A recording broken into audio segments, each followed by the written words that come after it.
Greetings, gamers, and welcome to the 37th live stream of D&D Discussions. Or actually, from the live... I messed that one up. I have a new intro that I'm trying out here, and my Marian's all messed up. So let me give that one a try again for YouTube. Give me 1 second. I mean, like I even do YouTube content right now. It's not even like it matters, but it's for the purposes of posterity and for the purposes of future. I have to get used to it. So give me 1 second. Also, let me get this... All right, let me try that intro one more time. And this... There we go. Greetings, gamers, and welcome to the 37th live stream from the MisfitGamersStudios. I'm your host, Vortex, and this is D&D Discussions. Welcome to another homebrew review. Today, we're going to be reviewing a new spell submitted from one of our viewers called Elemental Barrage. I have Kage here in the studio with me, and we're going to get right into it. Just a couple quick updates, a little housekeeping. We have changed our streaming schedule, so we will continue with homebrew review on Mondays, and then I'm going to be doing my deep dive series now on Fridays. So instead of Thursday streaming, I will be streaming D&D Discussions on Mondays and Fridays at 7 p.m. Pacific Standard Time, and then I'm going to be reserving late night Friday as well as Saturday and Sunday for my unscheduled game streams, which are kind of getting a little bit more broad in what games I'm playing. So I will probably be playing those more often now because I have a lot more games that I'm trying to do, and I don't want to do too much off stream. I want to have a little bit of continuity there. So watch out for those. They're going to be happening a lot more during the weekends, but keep in mind D&D is now Mondays and Fridays, so catch us there. And what's great about that is Kage might be able to join us more often on Fridays as well, so we'll be able to continue that. So let me get him in, and then we're going to go right ahead with our review today. So let me get you unmuted and get you back in here. Welcome. Hello. Well, hello. Greetings, friends, neighbors. Shalom, everyone. How's it going? Why are you not focused, my friend? Yeah, that's not helping. There we go. Now I can turn off autofocus. Oh, wow. No, we need... Wow. I need new cameras. We need new cameras. Listen, we're going to upgrade the studio soon. We're going to upgrade the studio. Someday we're going to update the studio. Actually, I would like to. I mean, realistically, we just need one new camera. I would like at least one normal one for my setup, and then I could still use the tablet, which is actually not as bad, but that webcam has to go. That webcam that we use for you, although not terrible, it's got to go. It's really just the bane of everything now. That's fair. That's fair. I mean, I'm curious what would happen if we tried using like a phone or something like that. We can. I do have another attachment we could probably use, and it would just, it would be another probably decent camera. It's just one of us would have to part with a phone for the whole stream. Right. I will be upgrading soon, fingers crossed, so we'll see. All right. Well, maybe we'll have a spare phone then if you don't use it for a trade-in. Thanks. All right, excellent. As Cosmic said, it hasn't been that long, but it has felt quite a little bit longer. It was a nice long weekend, so... It's kind of normal for me. I'm usually just here on Mondays, but... Right. Well, and again, switching last week because we didn't do Thursday, we did Tuesday. It really has been an extra couple days, and it was really nice for me. I kind of needed the break, and I think doing Fridays is going to be a lot better for me, so...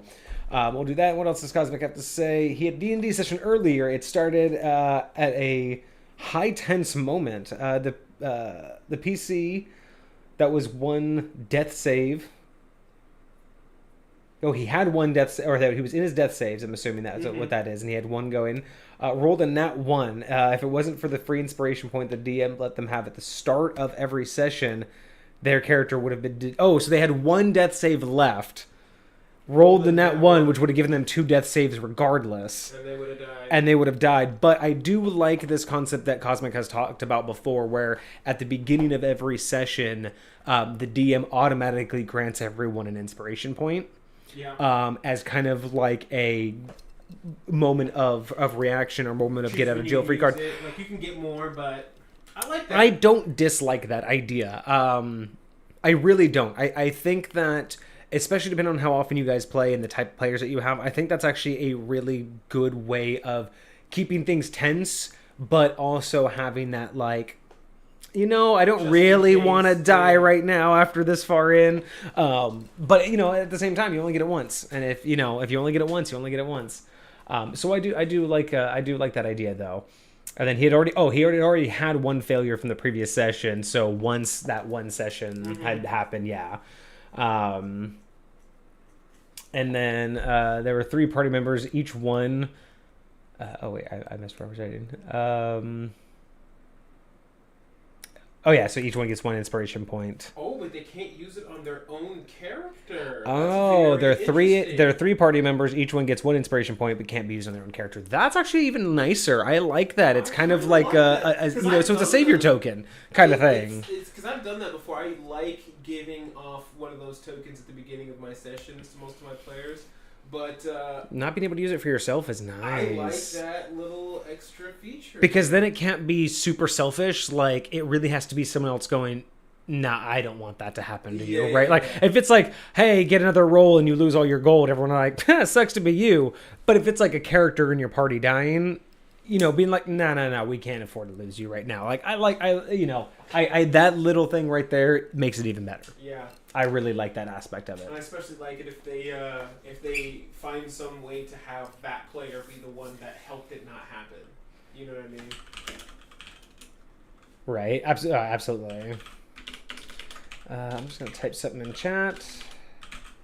This would be really nice, too. Something that I was thinking about getting a bot for is having like a little bit more of a introductory blurb be posted in chat. Okay. Kind of thing, like depending on what topic we're talking about. So I think that would be kind of fun.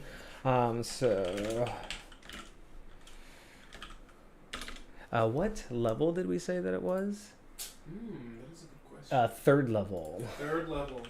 Now this is the one we're kind of still debating the level on. Oh wait, didn't he say he submitted a 3rd level and a 4th level version? He did. That's right. 3rd, 4th level spell. I'm torn between 3rd and 4th level, yeah. Actually, I should have added this to the first one.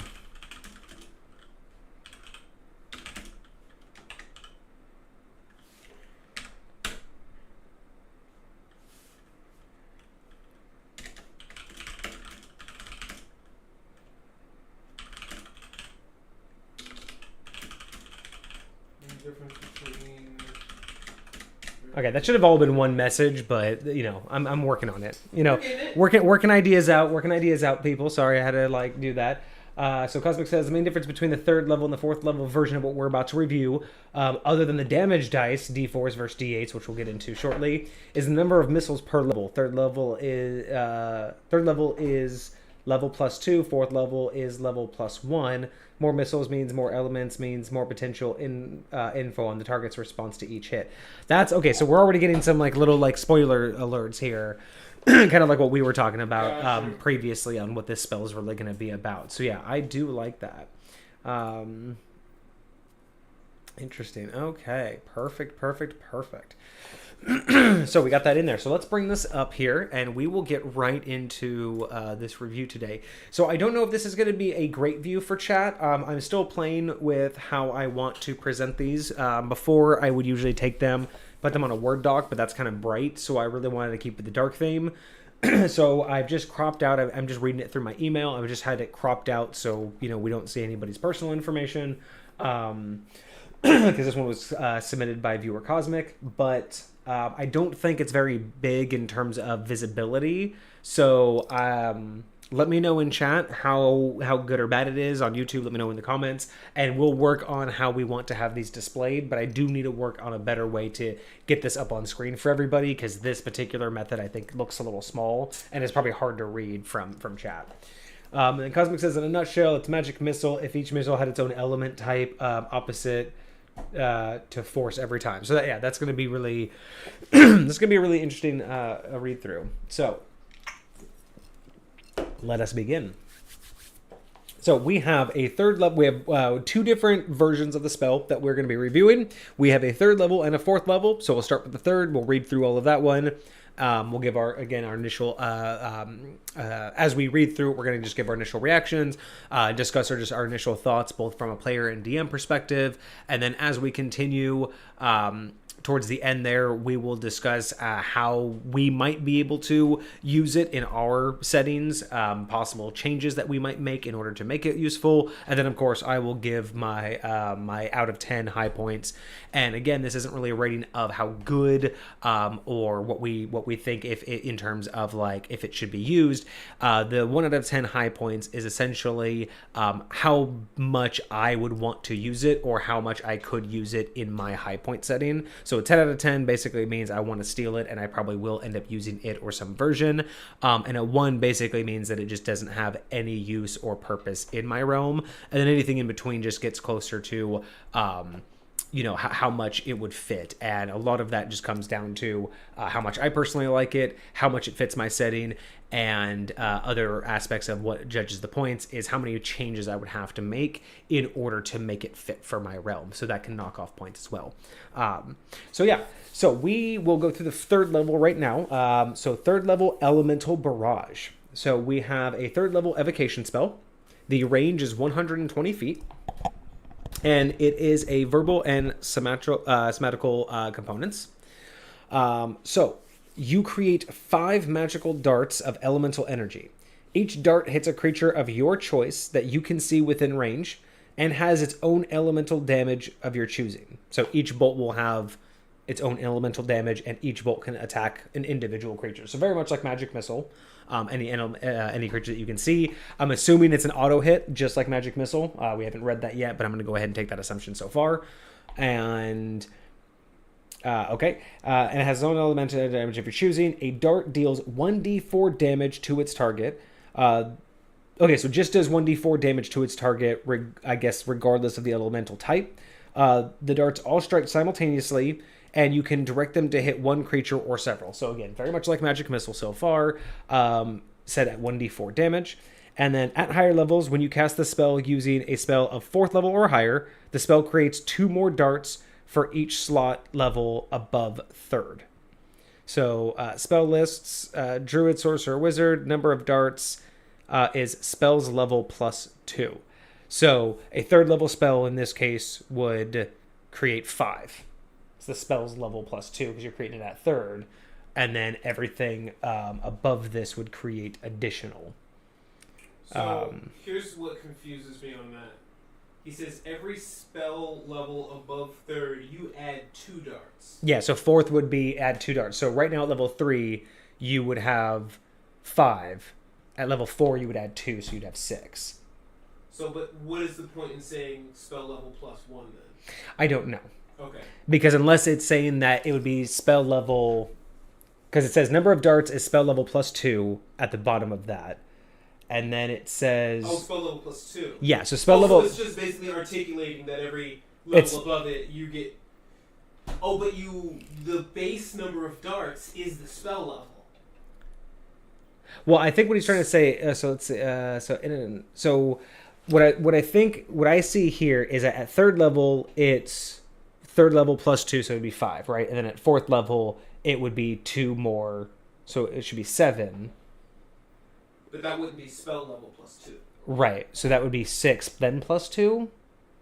So then it would be 8? So yeah, Cosmic, let us know what you were thinking here in terms of how does it progress? So is it just a flat +2 every time you upcast it to that level? So level 4 would be a +2, level 5 would be a +4, level 6 would be a +6?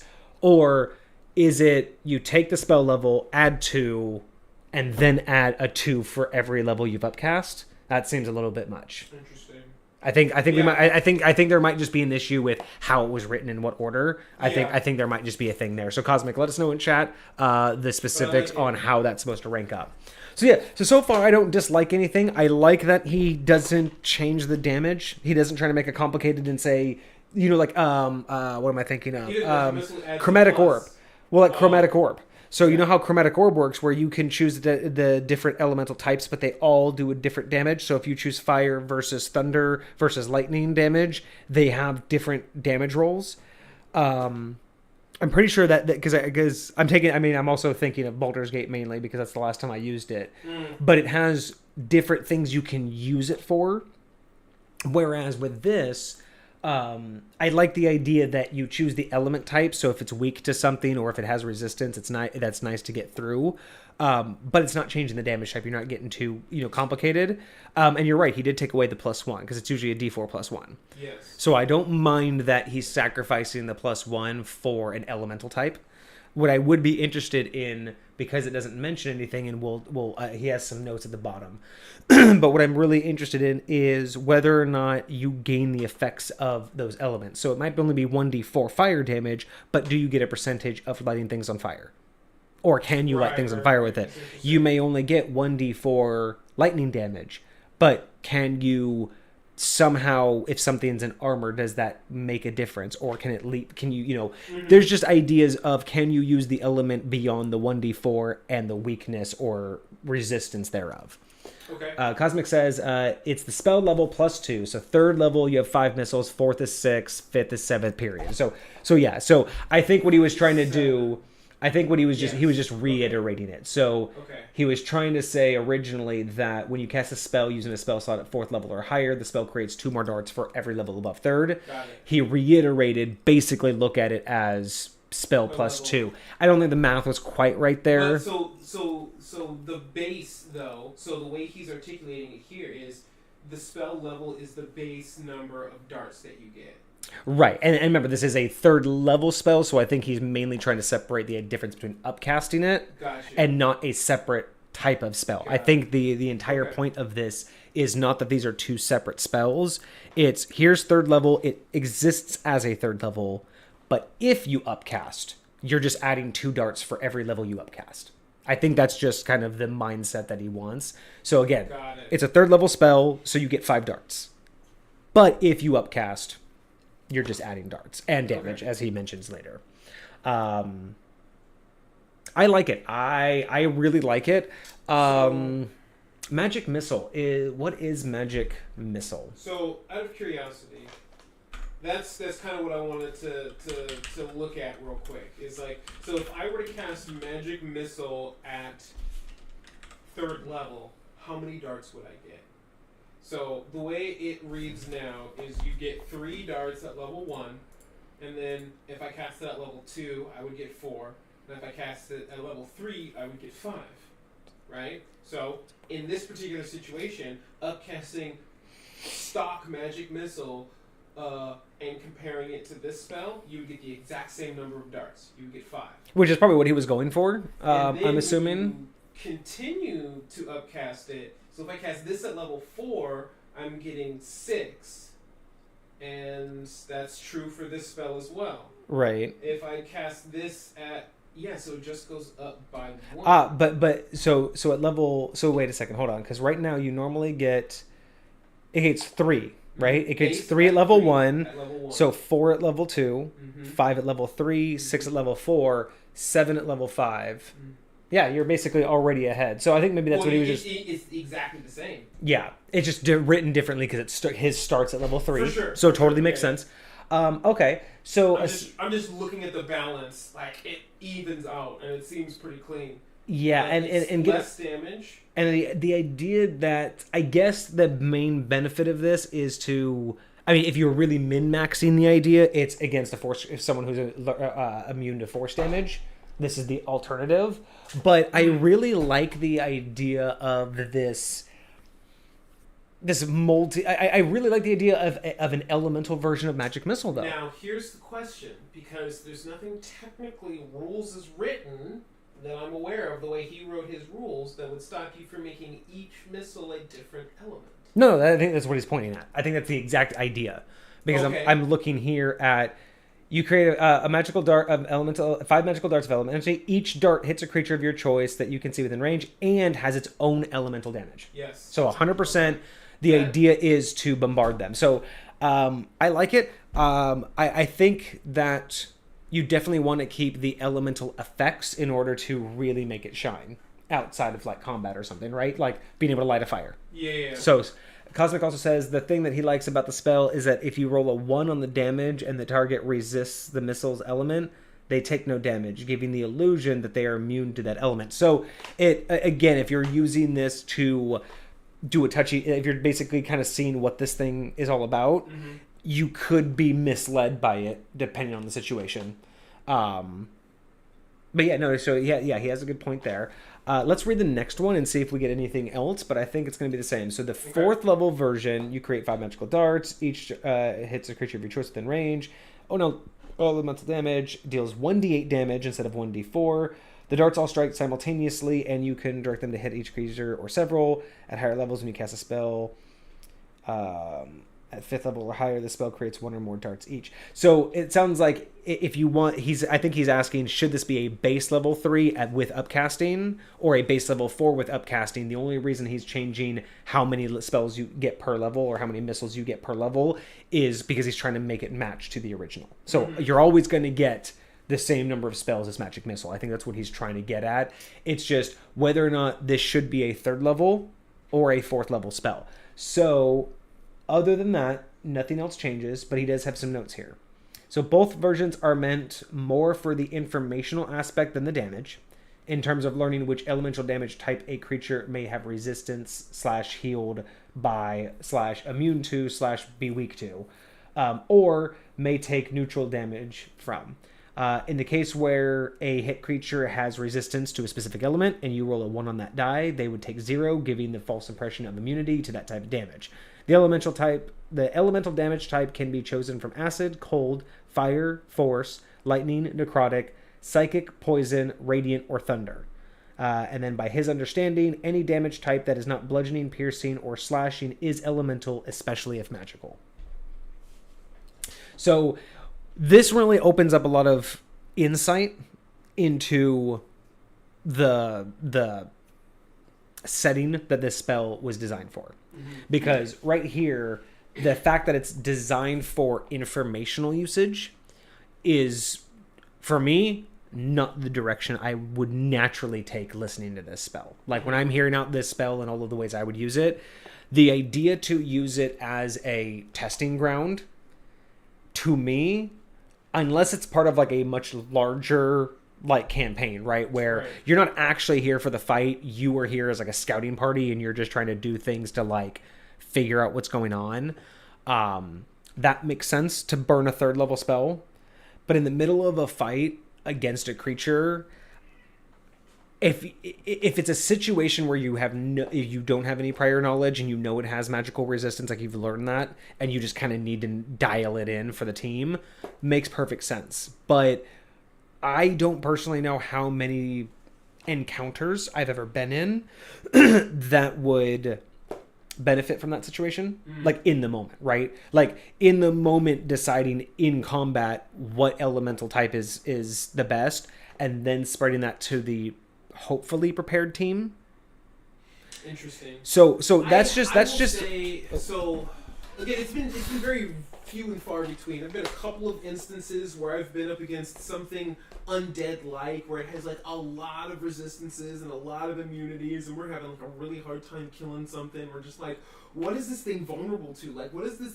Like, what should we hit this thing with? Like, I've been in that situation maybe once or twice. And I can totally see using this in that scenario. But I do think you're right. That's not where my mind would go first. Like, and again, that's where it points. Oh, hey, we have a new follower. All right, the Loophole King. Thank you so much for the follow. Welcome and enjoy. See if you can find some loopholes. So what I'm interested in is, so what he's saying too is each missile being its own element is the whole point. So he really wants this. So I think what I would do in terms of like trying to discuss this as a spell, I'm okay with it being 3rd level. I don't think it's overly powerful, but I'm on the fence. And so I have a argument for both 3rd and for 4th level. Okay. For what he's trying to do in the right setting and in the right context of this spell being useful for a party who has multiple ways of using elemental magic against an enemy, and could, again, if the setting and the gameplay is greetings, salutations at you too. If you look at it from the point of view of if that's the gameplay you're going for, if this realm, if the setting you're in is that touch and go kind of combat and you need those kind of insights, it's going to work. And I think a level 3, I think what he's talking about in terms of it's designed to shoot everything, I think it works.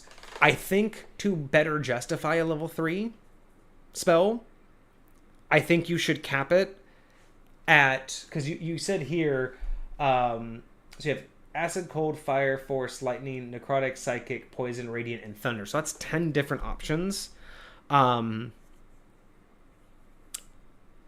I would almost want, if it's a level 3 spell, I'd almost want to lock it into you can't have any of the same type. I'd almost want a piece of in there that says you create 5 magical darts of different elemental energies. And each one, it's your choice of the list of 10, but you can only have one of each type. That would, to me, really solidify the purpose of this spell and lock it in as a level 3. Having the choice and having the additional effects. Like, again, imagine this spell against a lock. You're telling me I can just shoot acid at a lock now? Granted, it's a level 3 spell, but imagine if you allow the elemental effects of each dart, and you get to choose, and they can all be the same type. That's a level 4 spell. Because the out of combat use that he's built it for, which is to identify weakness, is trumped by the other ways that this spell could be used. And I would just say that, yes, if you can choose the types, and you can have more than one of the same type, make it a level 4. Because there's other things that can be useful. But if you're really wanting to hone in and focus this on, like, I want to test the waters and see what this enemy's weak to or immune to, I would say lock it into, you get 5 of any of your choices. You just can't have one of the same ones, so just choose 5 of the 10 elements. And every time you upcast, you get to add 2 new elements, up to 10. I think that right there, along with the damage reduction and with the setting context, I think that would nail it perfectly for a level 3 spell. Because it really limits you, because again, even if you're against something, you're not really getting much choice in terms of what you're throwing at them. I mean, you're getting 5 out of 10, right? But the whole purpose is to burn this spell twice in order to get knowledge. Right. So I really think that you should lean in on that for a level 3 spell. I do like that idea. Giving it that restriction kind of helps offset where it's at. Ooh, good point, Loophole. Or King. I don't know if you prefer Loophole or King, but good point. Anything that replicates a class ability should be a 4th level. That's not a bad rule of thumb. I could see some situations, we could probably discuss some situations where you could probably make an argument, but that's not a bad concept when you're trying to replicate something that is of a, again, in D&D mindset, of a culture, of a people, of a long lineage, or of something that's innate to a creature. Replicating that is power. Very much and I really agree. I don't know if I would say 4th is the cutoff, but he has a very good point. And I do agree. Like, there might be some like, again, very early class features or very simple class features that might be classified lower than that, but I do think that for the most part, most of, like, the meaty skills that you get, like, imagine kind of like last time, like we were talking about my class feature. Like, you were talking about just the action economy and only being able to use it as a bonus action. But, like, if we were to just take that ability and, like, make it a spell, there's no way that would be, like, a 2nd level spell. Or a can't. And that's what I was trying to say. Again, that's the whole point, is when you look at it from that macro point of view. And again, it's just how do you approach gaming, right? Like I said, situationally, you can make anything work. You can make anything that sounds OP work perfectly in the context of the environment, the setting that you're in. Because again, like, if you think about, like, if you're in a Cthulhu setting, right? There's a lot of things that would be considered OP in D&D that could go into, say, a Cthulhu setting. Right. And not be OP. Because of the structure of how things would operate, right? So Cosmic also says that, his example, so let's say the party casts Fireball on the biggest enemy in the encounter, right? Mm-hmm. So they just toss a Fireball, makes perfect sense that the wizard would do that. And all other party members are busy with the smaller enemies, right? So the wizard just casts it. Everybody else is kind of doing their thing. Also, by the way, I want to make a special note here. Excellent aspect. I'm liking that their party considers that. their gaming party. Right. Because that is one of those really small details that he just like threw in here that is probably just a side comment for him, but is a detail that it's one of those small details I notice in gaming groups whether or not the DM actually takes into account situationalness. So his example, everyone's busy and the wizard casts Fireball. It's not like everyone doesn't know he just cast Fireball, right? Everyone heard the explosion. But the fact that everyone's busy and not just a meta game, everyone knows what happens. I'm staring at the BBEG get right. There's an element of difficulty for DMs to do that, to not have those level of meta games, but it's a different difficulty for players to play without, or play with knowing that they know things that their character doesn't. It's a different mindset. So I like that he just pointed that out in the example, because it's an example of gameplay I don't see a lot of DMs really consider. And this is when I talk about, when I say I have limits on metagaming, that's what I'm talking about, is there's only so much information your character should know. And I like the idea that if this happens and the enemy doesn't take damage, every player in the room doesn't immediately know that and change their tactic. You know what I mean? That's the kind of metagaming that ruins it, because it's like, well, how do you explain that all of you are reacting this way when you're obviously in the middle of something, or you know nothing about magic?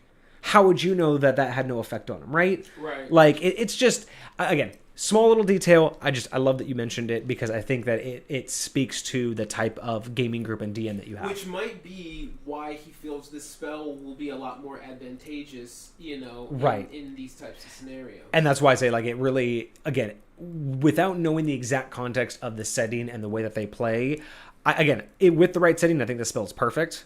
Right. It's just you have to be in a setting that it makes perfect sense. So back to his example, Fireball goes to the biggest guy in the encounter. Everyone else is busy, and in the groups that they play in, the Fireball caster can use a free reaction, verbal only, to say, heads up, the big bad guy seems to be resistant. So similar to what I've had that I took from my DM, which is limited action economy in terms of limiting what can be done that doesn't take an action.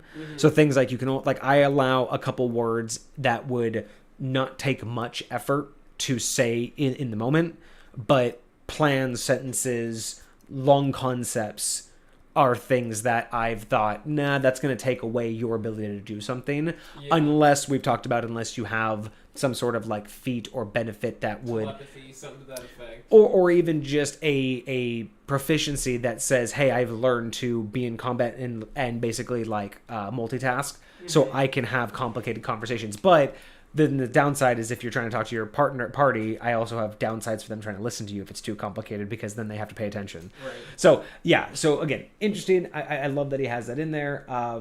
So the group, so basically they allow as a reaction people to respond to the situation around them, which I like. I like that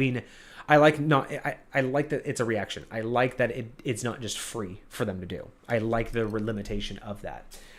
So he screams that out, and then with Elements of Barrage, it is so the idea is they fire Fireball. Only one person sees it hit and is like, hey, I think this isn't working. The person with Elemental Barrage can follow it up and see if they get the same result. Basically, it's kind of you don't think your Fireball worked, well, let me hit it with Fire, Lightning, and Ice, and let me verify whether or not that fire did anything. So situationally, I can see that being useful. Here's like, I really like this idea, and I want to build on it, and I think that's something like, because you're already talking about like using your reaction to tell them, hey, it's resistant to fire. Imagine you did this with all the elements. And imagine they're resistant to 6 of the elements. So what am I going to use my free action to speed through all the elements that it's resistant to? So like for me, the mindset is I think it would be cool to add a feature, especially with your 3rd level version of it, that can only do different elements. Mm-hmm. I think adding a feature that like gives some sort of either visual or audible indication of whether it is like it'll give an indication saying, hey, it's resistant to this one. So if it's resistant to fire, like flashes red, or if it's resistant to acid, it flashes green, or something like that. Some sort of indication, so you don't have to like verbally try and communicate that to everyone. Like, when you cast this spell, everyone's gonna know. So something like that. So yeah, so I've just thought okay, so far we like the spell. So far it's a great spell. I think situationally in the right setting, it's fine as a level 3. I still think it needs a little bit more limitation to justifiably be level 3. I think as written, it deserves to be a level 4. What about the level 4 version? You think that deserves to be level 4? The problem with the level 4 version is the damage. It does up the stakes a lot and makes it a lot more valuable in terms of that aspect. I still think we're sitting around the same number of missiles per No, level, it's exactly the same. It's exactly the same. I would be willing to allow for a 1d6 on a level 4 spell. I was thinking the same thing. I would think a 1d6, because again, it is a level 4 spell, way more advanced than a level 1 spell, so the damage should definitely go up. Being that you can control it is probably the reason why I would reduce the damage, not allowing it up to a level 8, because again, you can stack at that point 7 fire missiles or 7 electrical missiles. Like, it is one of those things where, especially with radiant damage, you can stack 7 radiant damage against a horde of undead. I mean, that's, to be fair, if I were to cast Lightning Bolt and then upcast it, I'm stacking all that same damage, right? And it's still the same level spell, but it's also one spell, whereas I can do lightning and ice and do 3 and 4. So as I said, if you got one vulnerable to either, you can like split it. So without the limiter of being able to just choose any number of missiles of any element, I think that the damage should remain at 1d6 for a 4th level spell. So I still think that as a 3rd level, 1d4 damage, but you can't choose. You basically only get to choose one of 5. Like, they all have to be different. I think it's fine. As a level 4, I'll allow 1d6 damage if you're able to select anything you want. I think that just generally speaking, that right there makes it a little bit different. So and then Cosmic says D6s are overused, and I wanted there to be a gap between the damage dice between the versions because almost all of the good spells use D6s. That's fair. It is fair, and I do get that, and I think this reason that we're talking about is lightweight why a lot of the D6s are overused, because a lot of people, it's like, oh, I don't want it to be too much, I got it to that's it back and that's fair. And I mean, your standard fireball does a D6, so that's kind of why you also got to think if you have 7 fires going at it. I mean, that's right there. If you use this, what level spell is fireball? 3rd. So check this out. If you think about it, so if we, oh my god, did you fireball? Just about to look up. Because if you think about it, if you give it fireball is a what damage? Isn't it 66s? A target takes 8d6. So if you were to do a d6 and fully charge this with 7 missiles of fire, you would be just shy of a fireball spell. At 3rd level, you only get 5. Not for fireball, but for the elemental barrage. Oh, that's right. So you'd only get 5. So it would be basically like a doled down version, but you're also able to split it, unlike fireball, which is AoE.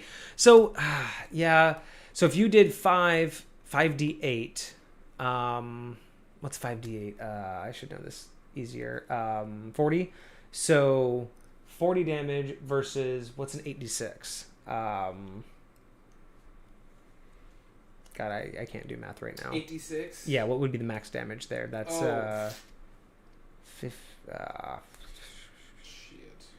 That's 60, 50 or 60? I can't do math right now, chat. 48. 48, but no save on the barrage. So King says should not be able to allow negative or radiant because they technically are elemental damage types per the rules as written. I get that, no but save I do on like the, his but no save on the barrage. So if we look at, with the spell's info, I do state that damage type isn't slashing, piercing, bludgeoning. It's elemental, especially if magical. Yes, you did state that in the bottom of your. I do like that for this. Especially because of what it's trying to do. Yeah, if for what it's trying to do, I don't dislike adding the extras, even if we're even if they're not officially elementals, I still get it. Again, another reason to make it level 4 because you're adding to what isn't really an elemental damage, but you are allowing it. So even another reason to make it a level 4. So I think here's what so I like it. I think it's great. I would make some changes. For sure. But we're going to give this a pretty high score, actually. Because it's making me think a lot. Right. So as is, I wouldn't use it. But I'm going to give this an 8 out of 10. 8 out of 10. Very nice. Even though there's a lot of discussion over the 3 and 4th level. But here's why. Here's why it's recovering from like a 5 or a 6 due to all the changes. It's recovering for a couple points because kind of like other ones that I've given increased scores for, it is inspiring me to make adjustments to some of like things like Magic Missile and add those adjustments to my realm. So what I want to do, King says he likes the concept and would allow it in his game with a few fixes. Exactly. So here's what I would do. Level 3 spell called Chromatic Missile. And it's exactly how I defined it. Right. Drop the option. They're all different. Yeah, so you they're all different. I would probably agree with King and drop Radiant and Negative because they don't usually come with the same like spell sets. Like usually you get those from like different areas, like different. You know what would be interesting? Imagine you only get a certain number, right? And with his total number of elements that he has, including Radiant and Necrotic, it's 10, right? Yeah. But you have to cast it at a certain level to be able to even get 10. Yeah. So imagine that Radiant and Necrotic are the last 2 you could possibly get. Once you fully level it up. You have to cast it at the level that gets you 10 in order to get those 2 elements. Yeah, no, that would work. That would work. Basically, it's like, the full upcast would allow you to do that. So, yeah. So, I would do a level 3 spell. You get the 5. You can upcast it to get additionals. And from there, because that would mean basically what? So, 5. So, 3 would be 5. 4 would be 6. 5 would be 7. 8, 9. So, 7th level. Right? Yeah, 7th level would be 10. Yes. So, 3 to 7th level progression, totally fine with that. Where Radiant and Negative would be at the 7th cast. You finally get those. Mm-hmm. But 3rd level spell, you get to choose any 5 of the 10 and then upcast until you get to the last one. 1d4 damage, or I might play around. I may go back to Magic Missile and do 1d4 plus 1. Mm-hmm. But you get all of the additional benefits of them. I would also say that this one probably has to target like creatures, like essentially it's a combat spell. Mm-hmm. Whereas I think what I would then do is you have the Chromatic Missile. I think you have to do it at a living target. Well, yeah. So Chromatic Missile is like a living target. It's like a combat oriented. Right. I don't know because I think that's how Magic Missile is, right? You have to actually target a creature. No, you can target objects too. Can you? Okay. Yeah. So again, I have to refamiliarize myself.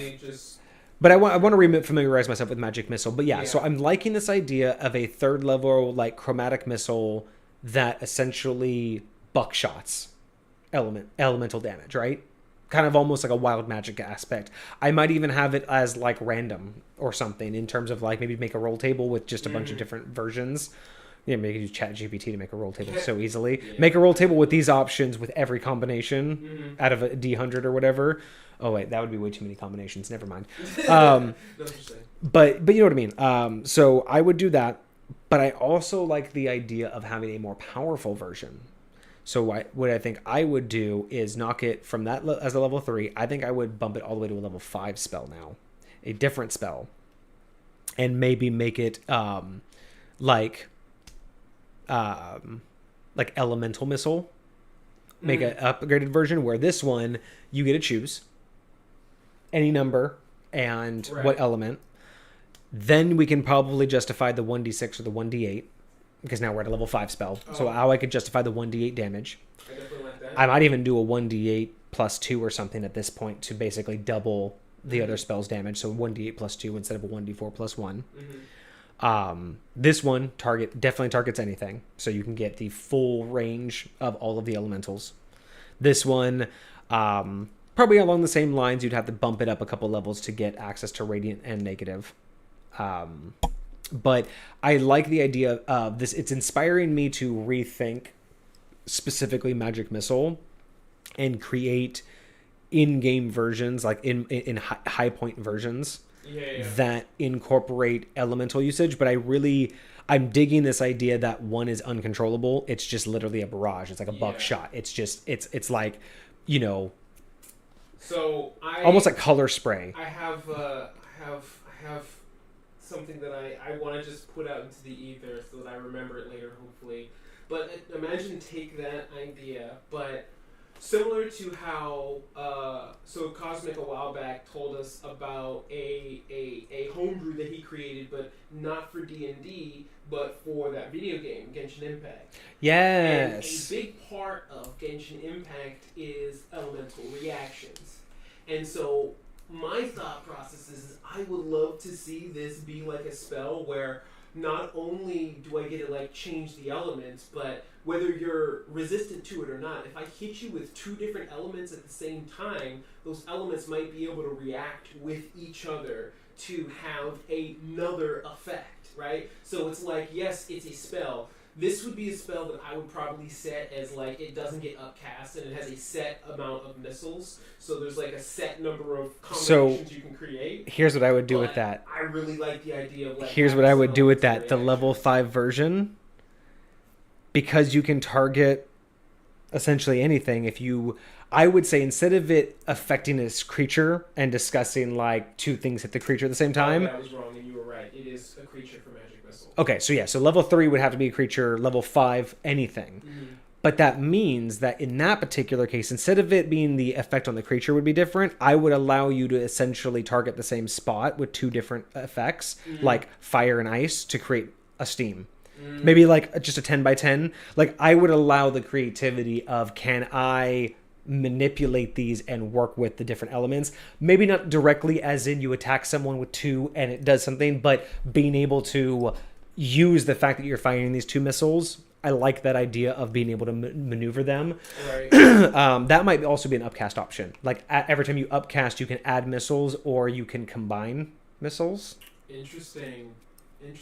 So now I'm also rethinking this. I think the level 5, I think I'm going to create a level 5 version that what we're talking about here, that you can either upcast to get more missiles or you can combine, like specifically combine 2 missiles to change the effect. I like this idea.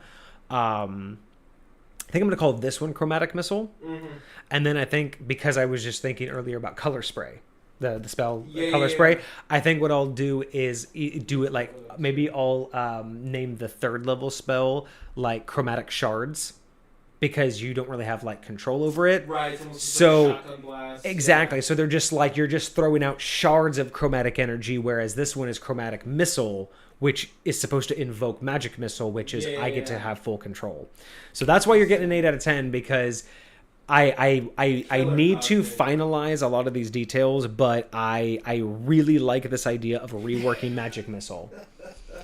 I'd say 8.5 out of 10 due to it serving as a seed for the potential. You know what? Give it a 9. Give it a 9 out of 10. Oh, shoot. We'll knock it up, because I'm not stealing the direct idea, but it is influencing the fact that I want to remake Magic Missile. Rattled off 3 spells that he's trying to create for his realm. Yeah, so we'll give that one a 9 out of 10, because it does make me want to rethink how Magic Missile can be absolutely reworked. Because right now, my version of Magic Missile, I basically have 2. I have the current era Magic Missile, which is what you would expect. And then I have a more powerful one, which was back in the original aspect when I was letting things just basically be, before the First Great War, where things were too powerful. There's another one where essentially there is no cap. So it's just essentially you can just keep spawning as many missiles as you can basically pump into it. both with upcasting, spell level, and some other perks of back in the day, back in the high point day. Right. There was ways that you could basically have just 50 missiles, just I'm sorry, what did you want to talk to me about something? And then just Gilgamesh, baby. yeah, basically just be, yeah. So that spell basically is off limits nowadays. It's just too powerful. So I go with the book version, but that spell technically still exists if you can work it. But I really like this one up. So if you go back, Cosmic made a very interesting point about mimics. So hang on a second. Oh wow, the chat is blowing up. So Blowing hold on up. a second.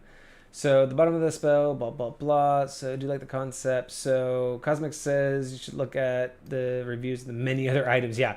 We have. I don't know how long you've been watching King, but we have. I think we've done like 12 or 13 reviews of just Cosmic's items, and then I've done a couple from D&D Beyond. We've done a couple from Kage. We've done some of my own. This is the 16th homebrew review that we've done.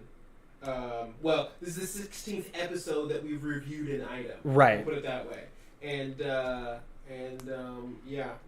this is the, let me see. I think we're definitely 21 items total. Items, spells, classes, 21 homebrew yes. reviews, and I think at least 12, 13 of these are Cosmics. Yes, I can tell you. Yeah, so if you want to go back, I'm actually in the process, if you guys want to know more about the update, so I'm actually in the process, not only, if you notice, I do have a new title for this stream. I'm going to be moving that forward because we do really want to start focusing more on Mondays being the homebrew review and less about the topic, and then Fridays will be more of my topic-driven deep dives into various aspects of D&D. But part of that new process is I'm going to be going back onto my YouTube channel, MisfitGamersStudios, and I'm going to be revamping all of the titles. So all of the D&D discussions that were homebrew related will have a title similar to this stream, and then I will be shifting all of the deep dive and changing their titles as well. So it'll be a little bit easier. I'll be making some playlists, so keep an eye out for that, and I'll post some updates in the Discord once we're done. BT Dubs, you were right on the nose. We have reviewed 13 of Cosmic's items. Fantastic. I love being right when I have no clue what I'm talking about. But yeah, so back into this. So we have done some maybe Damage Rider on the 3rd level one. I'd say if the creature's resistant, the caster takes 1 point of the resisted damage. Ooh, interesting. So it's like the Barrage, but if they're resistant to it, you'll end up taking 1 point back as like a backlash. I don't mind the backlash, especially because it's like a testing field. And it indicates to you And that could be, that could be really dangerous too, because if it's resistant to all 5, it's just like, ow, that hurt. Okay, that's it. That's an interesting concept. And then what about creatures like mimics while they're still in hidden form before you know what it is? Because it's still a creature either way. So it's like, hey, if there's a mimic that's disguised as a chair, can I target it? Okay, no, this is fantastic. This is actually a really fantastic question, because what it comes down to in terms of rules as written is the knowledge base the rules as written, or is the knowledge base of what you can target the caster? Because if the caster cannot target a non-living creature, how does the caster, in any way, shape, or form, know the difference between pointing at that chair, no, can't cast it, that, nope, can't cast it, that, nope, can't cast it, oh, and hey, it finally went off. That, unless your setting says that magic is in control of oh, we got another follower today? What? Holy crap. Going up. Hold on, I missed the name there. Hold on a second. What do we got here?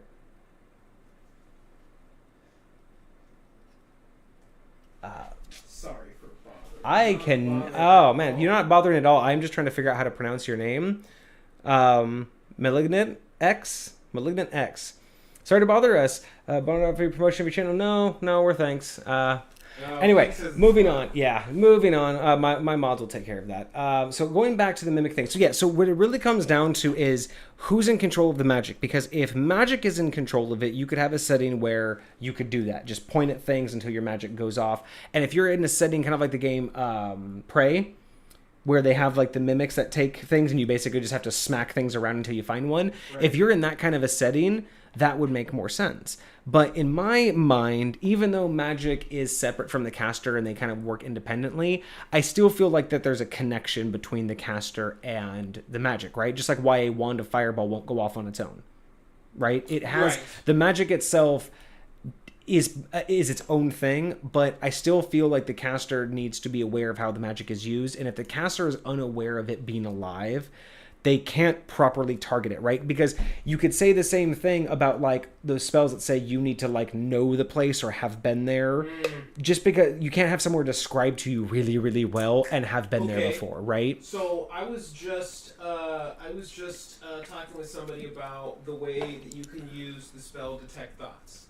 because the way a lot of people use Detect Thoughts is to like sense invisible creatures, right? Or something of that nature, right? Because you can scan for thoughts other than the people that you're aware of. Correct. Right?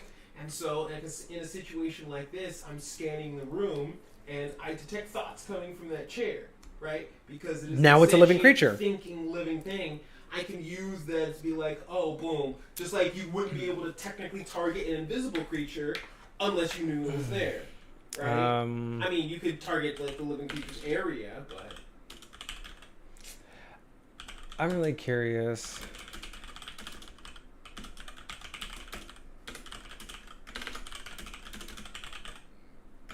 I don't know if I can actually get this answered. So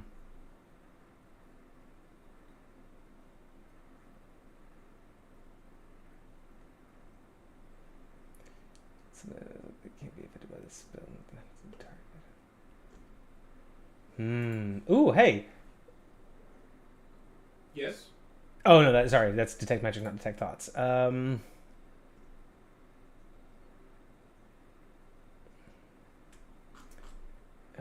you target a creature before you know it's a creature? There we go. Jeremy Crawford on targeting spells. I'm really curious to see if we can get. Jeremy goes deep into targeting. Close. What happens if the target is invalid? Blah blah blah.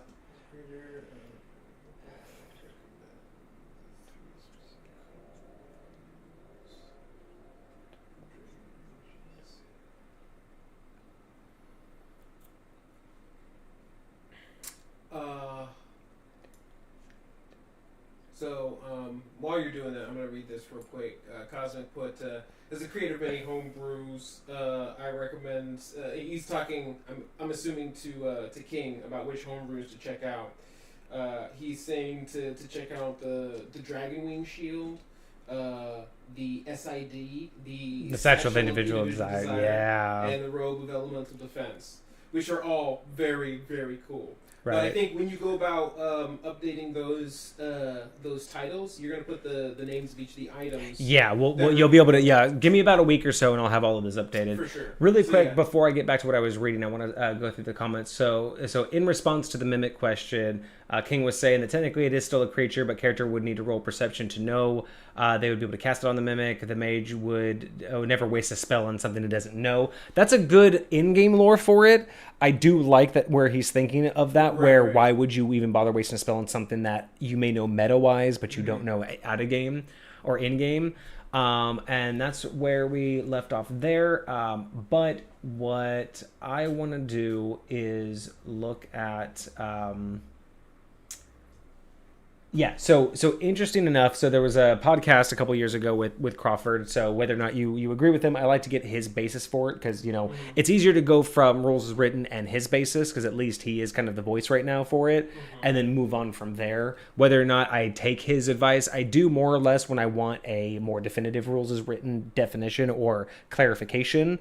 But I take his advice just like I do any rules as written. It's a foundation to start with. But if I disagree, then we're moving on a different direction. Exactly, and that's exactly. So if y'all ever see me use Crawford, or when I say let me check the Crawford ruling, I use the Crawford ruling for multiple things. So and you guys will see this in the Discord too. If you ask me DM questions, what I'll do is I will try to answer it as a rules as written. And if I can, I will also include a Crawford ruling. Now, the reason why I do this is rules as written. We both get to read exactly how it is in the book, and it's just a way of saying, here is what the text says. The Crawford ruling is just something I add in to say, here is context from someone who is basically the, the voice of the rules. So usually I'll add that in because a lot of the times when he makes a ruling, it's in a great context with a great question, or he just adds more understanding from the expectation or the implied reasons, right? So again, whether you use it or agree with it, he's basically just trying to say, this is what our intent was, and that's what I pull from it, is here's what the book says, here's what Crawford says the intent of that was. Whether you take it or not, I just like to have that clarification when I'm answering, because when people ask me what the answer is to something, I always like to say, well, here's what the rules say, here's clarification on that, and then here's my high point ruling. And I usually add the Crawford ruling because it will also help me give a starting point to discuss why I've changed it. So I like to talk, here's what the rules say, here's what the intent was, here's why I've changed it because of intent or mechanics or whatnot.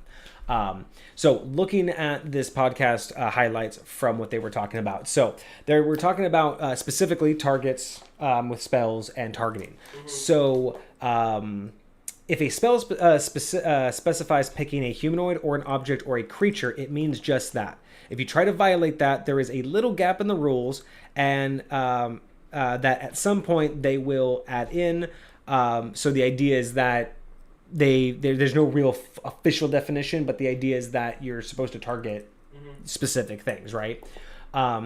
The designed intent is that nothing would happen. So as of right now, there is no official rule book stating one way or the other, but intended design is that if you target something that shouldn't be targeted by the spell, nothing happens.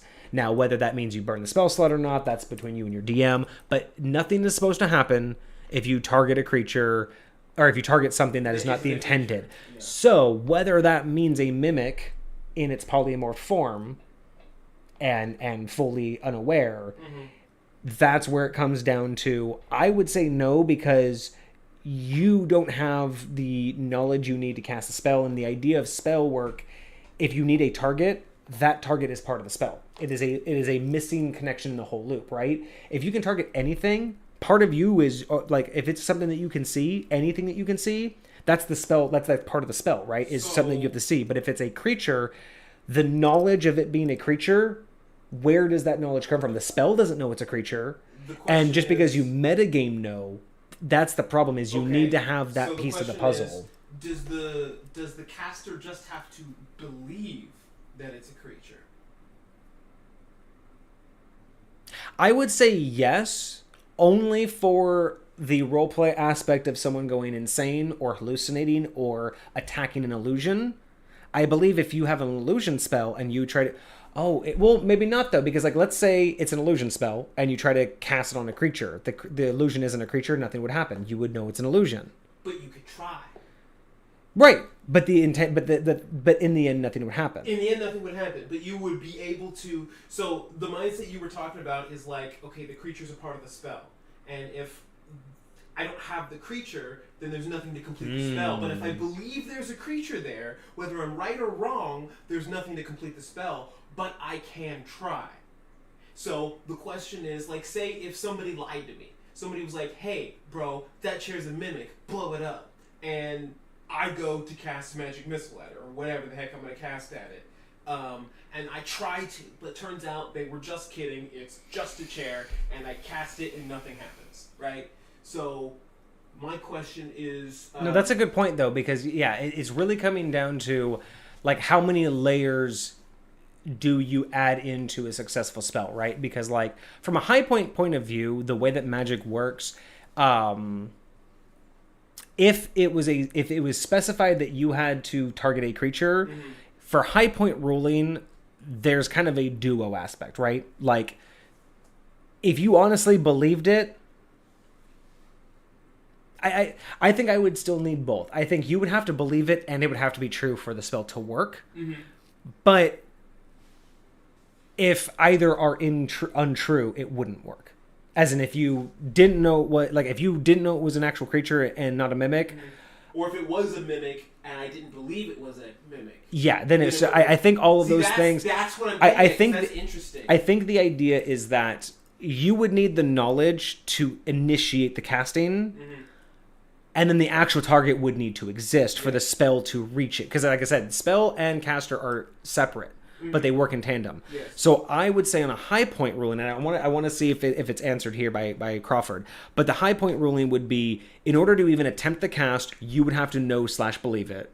For it to go off successfully, it would also have to be true.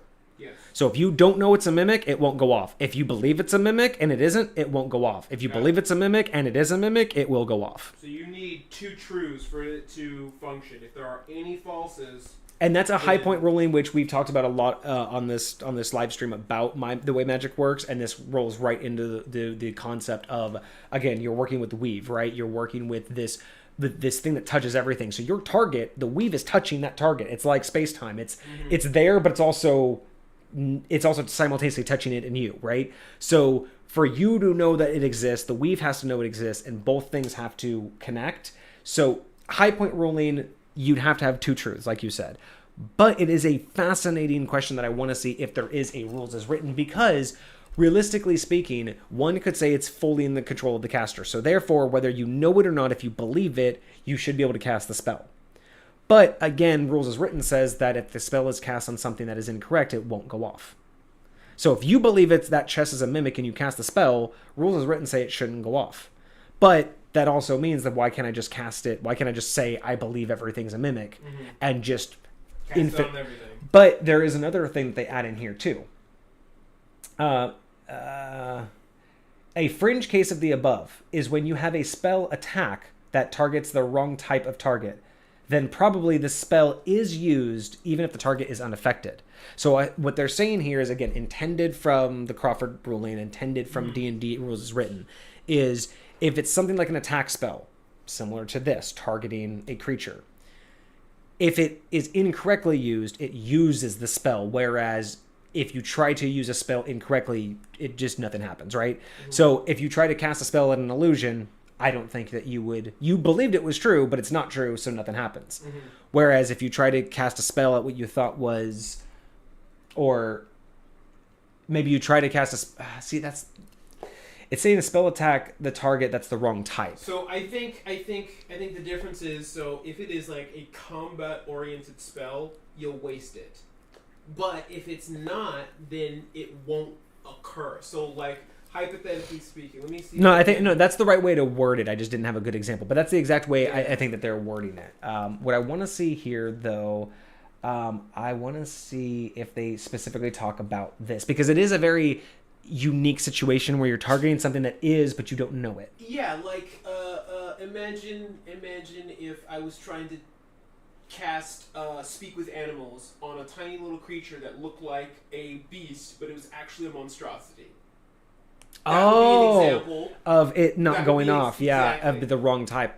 Yes. You can also say, like, if it's something's undead versus a skeleton, or or if it's if you want to res someone who's not officially dead, so you would burn the spell because you're incorrectly using it on something that. Right. So again, it's okay. So let me see here. So example of a glass window is brought up. No, you cannot target something through the glass, even if you can see them. Glass provides total cover. There's no way I would ever justify or explain that to a player, nor would I want. Yeah, that is okay. That's not what I wanted. So something that was strange. So.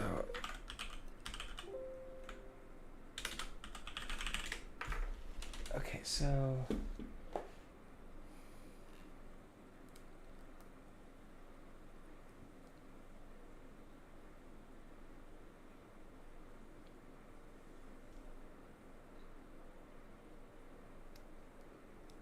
Yeah, I don't know if I see. This is one of those Crawford rulings I disagree with. They're talking about if the spell says something like a creature that you can see. And they're talking about things like, so if they're obscured, you wouldn't be able to do that, right? So then they bring up, like, well, what about a pane of glass? Right. So it's a target you can see. Yes. But Crawford ruling says that you can't target someone through a pane of glass with magic because they're under cover. They're under full cover. Even though you can see them. And a lot of people are like, I'm going to think on that a little bit, but knee-jerk reaction, I call bullshit. But need time.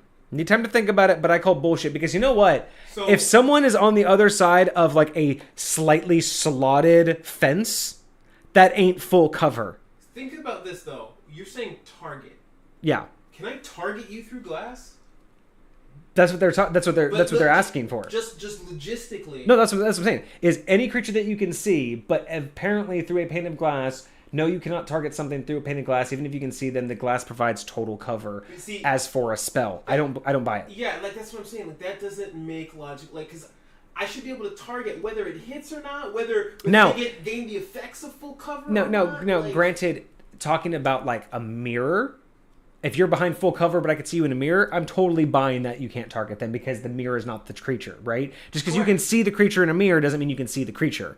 But through a pane of fucking glass, so you're telling me if it's a pane of full glass, I'm SOL, but if I put a tiny crack in it, nope, I can see you through that tiny pinhole. I can see you. Bullshit. I will think on it more, but it's got to be some magical glass, man. There's got to be some wards on it. That, I'm sorry, you can shoot me through a pane of glass. Especially, okay, so it's like, okay, if I were to cast Firebolt, right, a cantrip, I would say maybe that Firebolt doesn't go through the glass. But I can still target you. Maybe the different spells, yeah, depending on the type of spell, you could talk about how the glass would affect the spell. Very much so. But I still don't imagine, like blindness, if you're targeting a creature on the inside of things, so I can't cast blindness in that spot because it's just behind glass. Nah, bro. Come on. Cosmic says it sounds like a pain.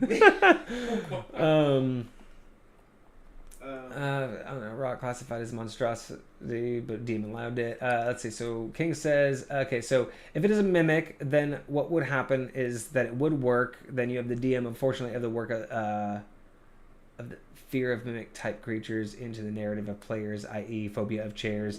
Being the spell is cast, it just doesn't have the effect you want. Yeah, I don't know about this. Let's see. So I would agree with basically kind of like the way we just described it. It's like, imagine Firebolts was like a first level spell, right? And I was going to cast Firebolt at something that wasn't a creature. I would probably be able to shoot it off, and it would waste my spell slot, but it wouldn't actually do anything to the creature. But if it is a spell such as Animal Friendship, and I'm like, hey, I'm sitting here trying to be friends with this animal, and I go to cast this spell on this animal, it's not a combat spell, it's not an action spell, the spell is just going to sputter, and it's not going to actually go off in the first place, therefore not technically wasting the spell slot. I believe that's the mindset that this post is trying to present to us. For the most part, I'm okay with that. Like you said, the whole glass pane thing, a lot of people are... I don't know how I feel about that. No, a lot of people are against it, so I'm just...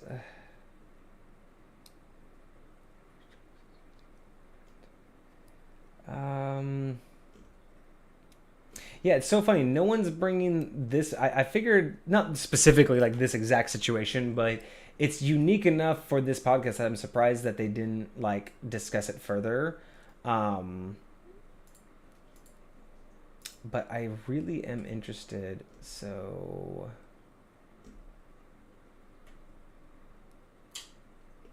Oh, you know what? Wait a minute.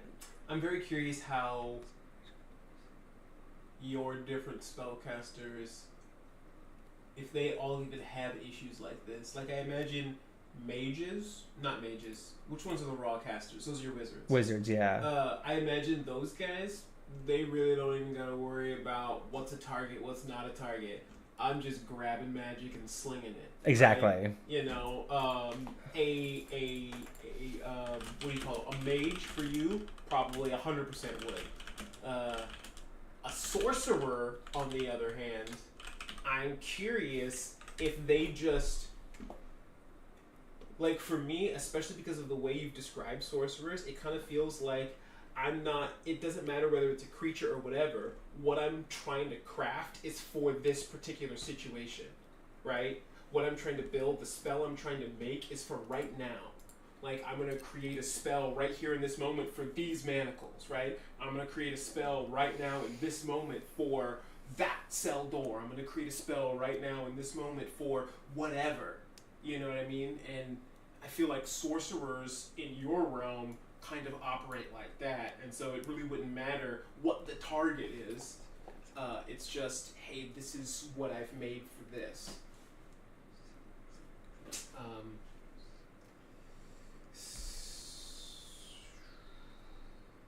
Yeah, no, I agree with King. You cast it, it just doesn't have the effect you want. That's kind of the mentality I'm going with. Shoot that firebolt, it goes off, but just poofs against the flame because it didn't hit flesh like it was intended. What was that? It was Full Metal Alchemist. Mm-hmm. It was Full Metal Alchemist where Scar was attacking Ed for the first time, and he puts up his metal arm and destroys it, right? But it was specifically because he wasn't expecting a metal arm under there. He was expecting flesh. No, I'm sorry, he doesn't destroy it. The first time he does the metal arm, like, nothing happens to his arm. He was trying to destroy it, but he didn't. Because he didn't know what type of material. It, right? But the next time he did it, he was expecting it. So that's kind of how I look at, like, these spells. It's like, okay, I'm going to cast this spell at this chair, thinking it's a mimic. Oh, it wasn't actually a mimic. All right, now I got to choose the chair version of the spell next time I do it, or something that's actually going to affect wood. Kind of like that. I can get behind that.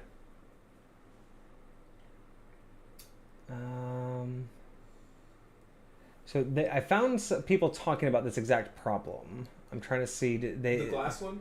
No, this is more about the mimic one. Whether or not you can actually target a mimic that you don't know. Because someone brought up like the cantrip Eldritch Blast, right? Mm-hmm. Where why can't you just sit there and just basically spam a cantrip, right?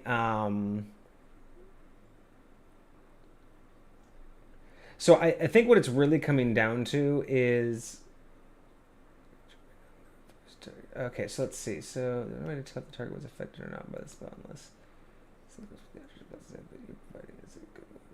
not necessarily the blast fizzles if the target is invalid. The blast goes and hits the target, but since there's not an HP on the bow, okay. So this is a good point too. It also comes down to how you think about things. So like they're talking about the idea of what does it mean when the rules as written states like, you know, the spell does nothing, right? The spell has no effect.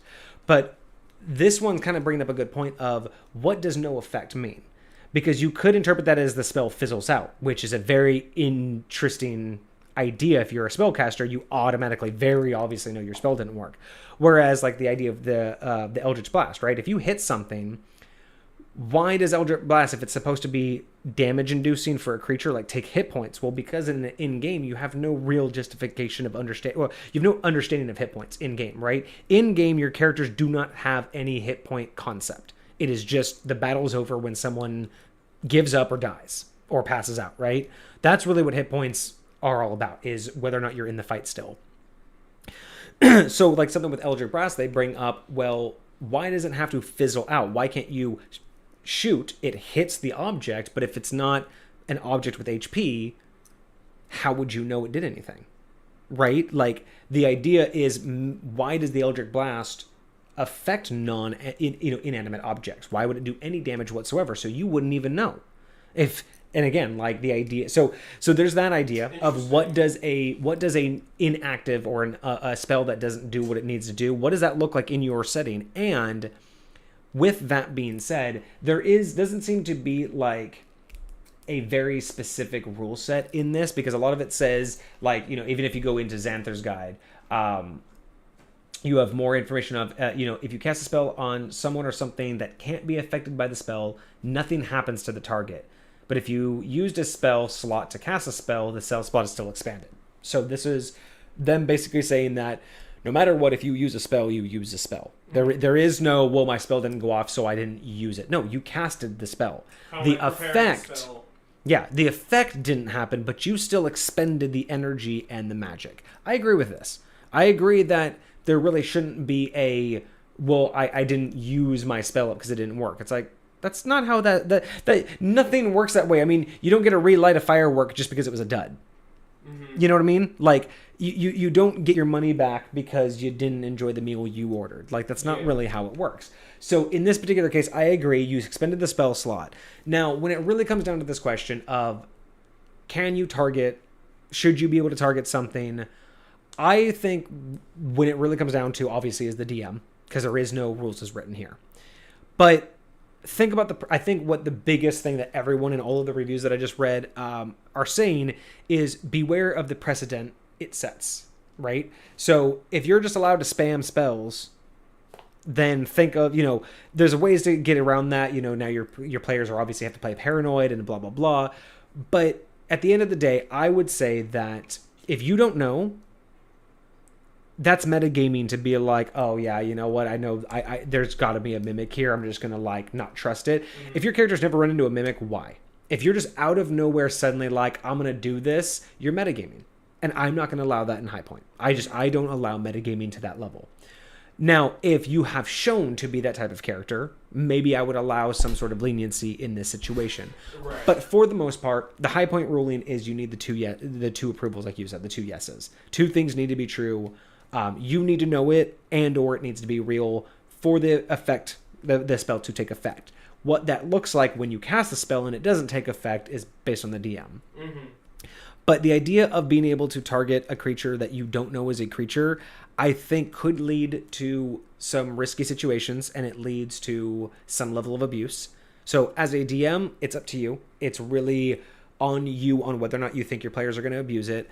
I wouldn't allow it. No, I don't think it makes sense. When you say being able to target it, that means being able to like point your hand at it and be like, I'm gonna... If the spell requires you to target a creature, this is what we're talking about, is can you target something you don't know is a creature if the spell requires you to target a creature? And again, because the words in the spell say you target a creature, I think if you do not know in game, if your character does not know it's a creature, how can you cast that spell that requires you to cast it on a creature? Like that, when you say to target, you mean try to cast. Yeah, because again, it's like if the spell, because I look at, and again, this might be more High Point, but I've always looked at spells as not rituals are the wrong word because they mean something higher. Spells are a recipe. They are a step-by-step guide to do something. And I believe that every step is like a point in a circuit. And if you're missing a step, if you're missing the verbal point, if you mess up a word, if you mess up the hands gesture, if you mess up not having the right material, the spell is just not... the loop... You're not even going to cast a spell because the loop's not complete. So when a spell has a specific part of it, like you target a creature, I truly believe that is a part of the circuit. And if you do not have that connection, the whole spell is kaput. So if you don't know it's a creature, you can't cast the spell. Literally, you're reading it and going, now, blah, blah, blah. Now, step 3, target the creature. So in the scenario where the person believes it's a creature, but they're wrong, they go and attempt to do it. I think... And no spell slot is expended because there was no culmination of power, because there was no circuit to complete. Because So this is where it will get convoluted for High Point. In that case, they will expend the spell slot. Okay. Because just like this, if you cast a spell on someone or something that cannot be affected by the spell, nothing happens. Or the spell's effect does not take place. You're correct in saying, I believed it was, so I'm going to cast my spell. You had all the components completed on your end. But it has no effect because you were incorrect. So in the rare case that you were made to believe 100% that creature is a mimic, and it just so happened to be a mimic, and there is no metagaming, right, I'll allow it 100%. For sure. But in the situation that you're metagaming, you don't know it. Yes. And to fabricate the situation would be harder to fabricate why you believe that. No. But I'm for sure here for, but like in the situation, like I'm thinking, so hey, I'm dealing with this guy that's really, really scary, and he's taking us somewhere, and I get the feeling that he's going to betray us later, or something like that. Like, knowing these mechanics, knowing this is how it works, knowing that I've been wasted a spell trying to cast something on something that isn't real, if I can somehow convince him to cast a very high-level spell on something, and I know for whatever reason, I know the type of person he is. Say we're both wizards, and I understand how spell slots work. I understand. Basically, can you convince someone to burn a spell slot? 100%. Spell slot. Well, that's why I bring up the illusion spell, right? Yes. If you cast an illusion, or what's the illusion spell, the fear where you make them see their biggest fear? I think that's major illusion. So if you did that on a high enough powered mage, why wouldn't they expend a spell slot trying to destroy it? So this is where High Point would get a little confusing. If you truly believe it, it's basically at rules as written, you're casting a spell on something that it will have no effect. But if you don't know, to even begin to cast the spell, you have to have all of your connection points, all your circuits, meaning you have to know or believe. But for the spell to also take effect, it also has to be true. That's why I say it has to have the 2 corrects. I got it. But still, the point is, so if you don't know, you can't even cast the spell. If you think you know, you'll still cast the spell and lose the components. With the 2 truths, in order to waste a spell slot, you have to have the knowledge. Right or wrong, you Correct. have to have the knowledge. You have in order to have the spell actually take an effect, you have to have the knowledge and the truth. Correct. That's 100% it. Chat was blown up a little bit, so if it is amendment, okay, so blah. In response to the you don't get a refund on the meal if you don't like it. If you do, you're a Karen. If you do, King agrees. So AoE effects are greater than single target effects or effects that require specific knowledge. I'm not really sure what you mean there, Cosmic. Can you clarify? Basically, it's like, say if you're casting Fireball, like you inherently have a better spell or something that is has more utility. Like I can use Fireball to hit an invisible person even though I don't know where you are. Correct. Because I can cast it in the general area and get something. 100%. Because I was going to talk about how like you could also, I was trying to maybe make it to where like you could treat the mimic or things that you don't know for 100% that are a creature, you could treat it almost like they have invisibility. You know what I mean? Like if a mimic is fully cloaked and you have no idea it's a mimic, treat it like invisibility. You can't be targeted with spells. But again, when people ask, well, if I can't target with spell, then won't I know? It's like, but you have to look at what does the magic look like from your character's point of view versus the metagame. Yeah. Just because I can't target it, oh, well, obviously it's a mimic because I can't target it. That means blah, blah, blah. It's like, listen, your character doesn't think that way. Your character's not sitting there going, nah, this ain't working, guys. There's no mimic in this room. That's not how magic is working in the world, right? Your character, like King said, why would your character even fathom walking into a room and going, oh, there's a cool chest here. Hold on, guys. Let me break out one of the highest powerful spells I have right now. Let's make sure this thing isn't a mimic, you know? Like, although I will say, just like Cosmic said, there are people that just open the door to a room and cast Fireball. And again, if that's your MO, that's fine. Yes. But don't just suddenly be like, I don't trust this. Like, why not? My character just wouldn't. No, your character would be just fine because you've opened this exact chest 45 other times in 4 other campaigns. Stop it. It is the month of October. When in doubt, just cast Fireball. It is the month of October, so spooky season is out, and me and my lady have been watching, some spooky, scary things. And like you do, whenever you're watching these shows, like you're watching them and you're like, don't go in there. Like, why would you do that? Now, right.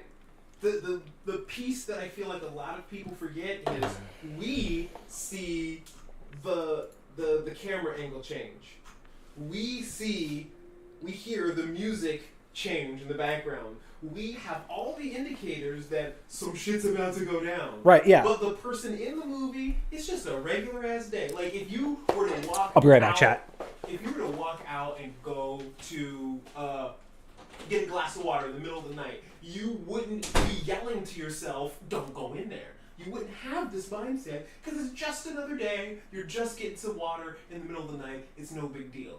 But if somebody was recording you and decided to put like a really creepy track around and they were like, oh my gosh, don't open the refrigerator, they'd be saying that to you. But you're just getting some water. It's just another day. And that's how these characters are like. It's like, it's just another day. I'm just walking in to another room, just living my life like a regular person. why am I going in here casting fireball all over the place? Why am I going here just doing all this craziness? There's no reason for that. There's no reason for that. So, like, if you know anything about me and playing my characters, especially from growing up as a player in Vortex's realm, a lot of what I've learned is I love playing my character. Like, there have been plenty of times where he's heard me say, I'm upset at my character. I'm upset at what I know my character is about to do because it's not what I want him to do. I want him to do this other thing. I want him to go this other place. But based upon who he is, the types of person that he is, the choices that he's made up until this point, there's no logical train where he's going to make that choice. There's no logic train that makes sense for him going down that road. Right. And there's so many times where I'm watching like pieces of cinema and like, you know, when you watch those like dramas and they make the stupid choice or, you know, they get back with somebody or something dumb like that, even after they know, like that stuff bothers me because I'm like, there's no, like, I don't understand what logical path that's taking you down this road. You know, that's not just plot that's pushing. not just plot driven, right? Yeah. Like, I don't want to be that. I don't want to be that for my character, and I don't want to be that, you know, in this game. I love having a story that writes itself, characters that play themselves. Like, take it down its natural path. It's so phenomenal. Like, I can't tell you how many times that Vortex and I have been playing, and it's the dice tell the story. We're just out here letting our characters be who they are and letting the story, letting the world be what it is, and it just takes us along this phenomenal journey. And so being more focused on what is my character actually feeling, like that's the definition to me of getting into characters. Like, I'm no longer thinking as Kage. I'm no longer thinking as this person right here. I'm thinking as this half-orc, you know, earthbender. You know, I'm thinking what types of things that I would do if the only thing I had on my body was this staff and my satchel. Like, that's the person I am right now. I'm not this guy who's got a job to go to tomorrow. You know, I'm not that person anymore. I'm him. And I want to know what he would do in this situation, not what I would do. And so it's really cool. Like, it's just in general, it's one of the reasons why I love this game so much, because so much is missing in our real world of being able to look at something from somebody else's perspective. This literally gives you the ability to create a different perspective and then go look at the world in that completely different perspective. And it's so cool. I very much enjoy it. But So I did find the official answer. oh, is there one? Ish. So officially, it has been not. So officially, it has not been covered. They Okay. know this specific and particular topic has not been covered. Specifically the targeting. Yes. So the way this is basically to, and this is actually how Jeremy Crawford, so his ruling, what he calls it is illegal targeting. That's his phrase. Okay. And they know specifically that there is a gap in the rules for this, and the intent is to let this be a DM driven decision. Okay. So even he highly recommends that this be a DM decision, and recommends that DMs do this on an individual occurrence and do not make overstanding rules. So right out the gate, the creators are saying, we've intentionally left this for DMs to decide, and we highly make sure that you do this on a case-by-case basis. Because the illegal targeting concept is the idea that they still believe that with the illegal targeting, it still should cost the spell, and it still should have no effect. Mm-hmm. So how you go about doing that is a DM-driven idea, which is where my idea, I still think I'm leaning the right direction, which is if you don't know, you shouldn't be able to cast it, or, like I said, I like my way of doing it. There's the two truths. You have to know or believe, and it has to be true for everything to take effect. Otherwise, there's a stepping stone process, right? If you don't know, there's no reason you should be able to cast a spell that requires a target, like a creature.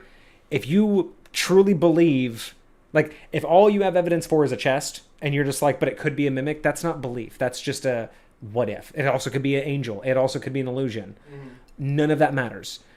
You have to have some sort of reasonable belief. Now, granted, if you are on the 3rd level of a dungeon and you run into a mimic on every fucking level so far, I would allow that argument to be like, I'm convinced this is a mimic. And I'm like, yes, you are. You've been attacked twice.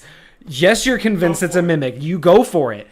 But just by walking into a room and just deciding that, nah, I don't trust this suddenly, I wouldn't allow it. And I think that's kind of what they're leaning towards, but they don't want to say it because they want this, because it's a unique situation if you really think about it. So someone else gave a completely different example. Someone was trying to use a different spell, Sacred Flame, to identify if gargoyles were real or statue. But the point being, though, is it's the same thing that we're talking about. Eldritch Blast, a targeting a creature spell on a mimic, Sacred Flame on gargoyles. All of these are situational, and I do believe, I like the idea that depending on the setting and depending on the rule sets the DM is working with, I do believe that all of these could be handled very uniquely and very differently, and there shouldn't be an overall ruling because, again, depending on what they're trying to do, right, it would maybe make sense to do something like that. If in that particular setting it makes more sense than to just randomly attack a chest that you don't know and have no reason to believe it's a mimic. Whereas if you're in a situation where you're like, no, we know gargoyles exist and there's shit tons of statues, I'm like, oh, that's actually that's more of a valid reason why you could do that. So I'm gonna flip this conversation on its head real quick. Do it. Okay. So there is a cantrip. Of course you're doing this to me. Let me get chat while you're figuring that out. So King says that they've been there as a player. We got attacked by a lurker and an animated rug, so we started to open doors in dungeons, then use a 10-foot pole to tap the ceiling, floor, both sides of the doorway inside the room, and every... So because they had fought a lurker and an animated rug, basically every time they went through the dungeon, they took their 10-foot pole and just basically poked everything. No, I'm not messing with this anymore. But that makes sense, right? There's a justification for those actions. Which playable D&D race is most like an ox? King says Minotaur most likely, and yeah, I'd have to agree. That was where my mind went first. Fair. So I bet this targeting versus creature is like a chicken egg paradox. Yeah, I kind of agree, and that's why I like the way that I describe it, because again, it also just falls in line with how I deal with magic and how I like explain magic working in my realm. But it's fascinating because questions like this bring up a lot of those concepts of metagaming, right? And how much metagaming is okay? How much should you play only what your character knows, and how much do you play? Like, again, an average adventurer would not have the knowledge of a beholder. The average adventurer has never gone up against a lich. An average adventurer has never gone up against an archdevil. An average adventurer, right? Just the average, just everyday fighter, everyday mage who is a low level haven't really come across some of the more unique creatures that are in the D&D pantheon, right? So when you have players who have played games with these creatures, hear about them as their enemy and immediately know what to do, is hard to justify. Now, granted, sometimes you can't help it because you just know, and it's hard to play dumb. But at the same time, it's like, but your character would not be set up to do this, but you're now making them do things that don't make sense. So there's this really fine line of metagaming that I have to skirt along, and there's not a lot of good answers for it. It's where your comfort level lies. But you have something. Here's my flip. So we're talking about knowing whether something is a creature or not, and whether a spell will work. So, Shape Water. It's a cantrip. It says one of its abilities is you can freeze the water. Now, this is a water in a 5-foot by 5-foot cube. Okay?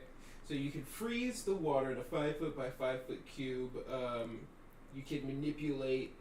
in a 5-foot, 5-foot cube. Okay, you can freeze the water provided there are no creatures in it. The water unfreezes in 1 hour. Okay? So, we're thinking about me. I am a caster. I am shaping my water like a sweet, sweet water bender, right? And I put it in a ball and I put something in it, say a coin, right? And I freeze it. No big deal. It's just a coin. Say there's a small bottle, right? But I don't know that inside that bottle there's a living creature, right? And so I try to freeze the water around that bottle. Now, because the creature's inside the bottle, does that count? That's probably a completely different question. But and does the fact that I know I don't know that there's a creature in there prevent me from trying to freeze it, or does it just stop it from freezing? So this is, I think, where they talk about the idea behind like the gaps, right? I think what this has to come down to is there's no easy way to talk about that, because in and of itself, the spell, normally you wouldn't have control of the water, right? You can create the water, but you'd have to have it in a vessel of some sort normally, right? Otherwise it would just kind of like splash on the floor. Well, this specific spell just allows you to shape it, so I'm able to play with interesting. it as I want. Like I'm a waterbender. This is one of those situations where it's like, again, the absurdity that it would work out that way. I think that the unlikely chance that you're doing this, you're randomly freezing things in water for whatever purpose, I think that if a good DM doing this, I think would turn this into a plot point / roleplay point than a concerning what are you discovering, right? Like let's say this, like because again, if you're doing this, I'm probably just going to call you out for metagaming, because you're like, I'm just trying to find a mimic in this room. That's obviously. But let's say for whatever dumb reason you're like, we have to get across like a thing of water, and I don't want this thing to get wet. It's a quest item. Someone gave it to us. We're supposed to deliver it, and you don't know it's sentient. You don't know it's a creature, whatever. If I freeze it, it will float on the water and we can go and it won't get wet, because once I unfreeze it, I just take the water off with my power. So, something dumb, right? Some dumb reason, and it doesn't work.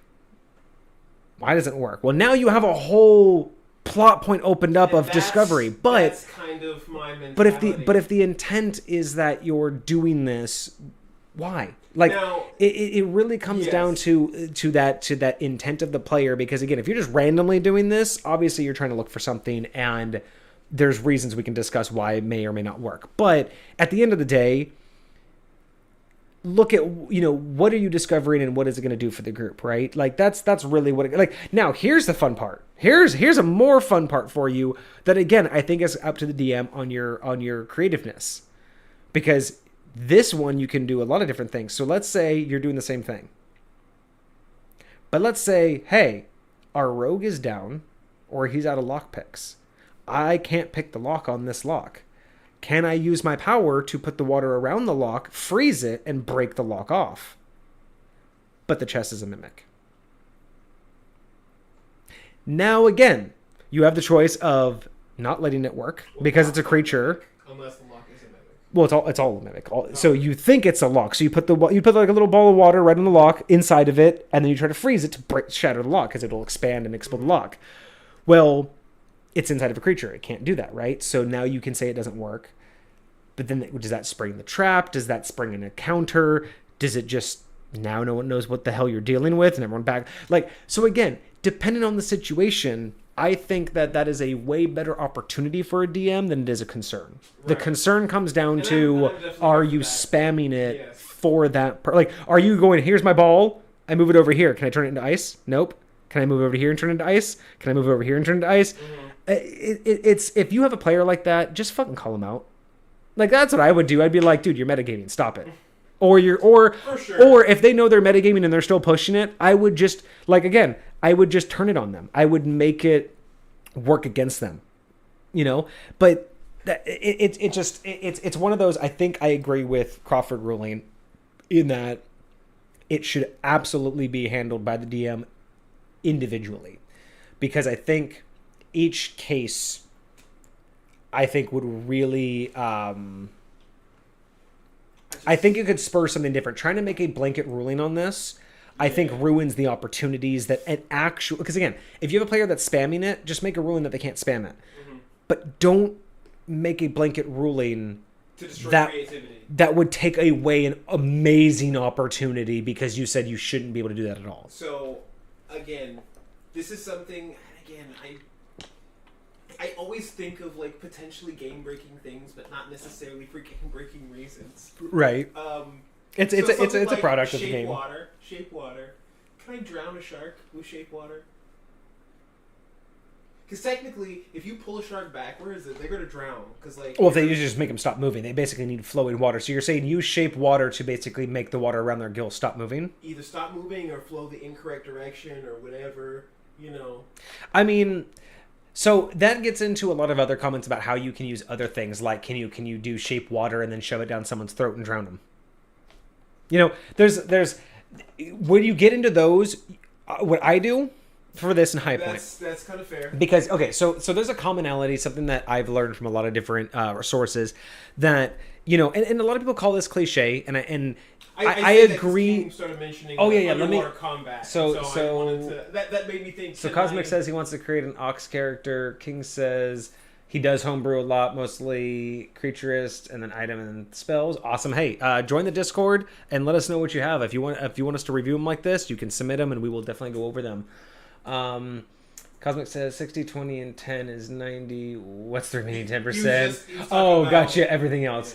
Yeah. I think water spell is pretty chill. Shape water is a caveat, so it doesn't affect elementals mostly, or doesn't affect underwater combat. So yeah, it doesn't affect underwater combat because you can't really affect buoyancy, but if you are affecting motion in a sense of like a fish or a shark, yeah, but then you'd have to keep it moving with the shark because obviously the shark would just try to swim away. It's not big enough to encompass the shark, so you can't make the shark not move. Druid, hold creature, and then... Yeah, okay. So combining it, I would allow it. It takes some doing, but you could make it work. Yeah. I would say that, monster. like I said, I say that when it comes down to this, it's just totally situational.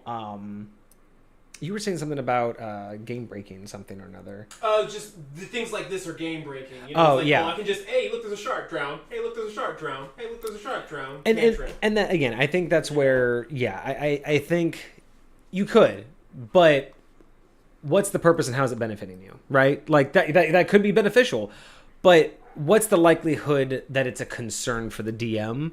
Because, maybe they throw a pack of sharks at you and you're just in the background going, that one's dead, that one's dead, that one's dead. Okay, that encounter, whatever. But what's likely... But if the DM literally keeps throwing situations where he knows that it's like, oh, yeah, you're just going to kill every shark I throw, which is like, then stop throwing sharks! Like, I'm just saying, like, that, like the idea that these things could be breaking, comes down to the DM having to put their foot down and basically, like, figuring out a way to either tell the person that they're metagaming or find a way to make the game. Like, what I like to do is make the game react to them, right? Like, make the game kind of figure it out. And so, in a situation like that, if someone were to figure that shit out with the sharks, right, and say it worked, and then they're just like, you know what? We're going to just take a year off from adventuring and go shark hunting and start selling all these, like, shark pelts and just, like, gather up as many of these as we can. Just amass, like, massive wealth. That was a topic that we had deferred from. So, yes, I was going to talk about this for a second. So the thing that I have, that a lot of people might find cliche, but is a very valid DM technique, is when people come up with those ideas. Well, what if I want to just go do this? Be like, okay. If you can do it, so can others. So let's say you wanted to take a year off. You start doing that. You're really successful for the first couple months. Till your competitors get wind. And then you're not. And then suddenly either they can do it better than you, or now suddenly you have a bounty on your head. From people who are a lot more powerful. Like, now you have a bounty of people who own multiple ships. They own the business. Now you have people who have power and money who... Chump change is your death, right? So, again, there are ways to let the world react. So that's what I would do, right? You want to go abuse it? Fine. There's nothing that I can say other than being a dick and saying I don't like that idea. Like, oh, you found a way to, like... Now, granted, if you wanted to just be like, hey, I don't want to, like, abuse this, but this is kind of like a cool, like, maybe business idea. Can I, like... if you wanted to, like, set, like, something up legitimate, that's one thing. If you just want to be like, I'm just going to spam this and make a hell of money, I'm like, oh...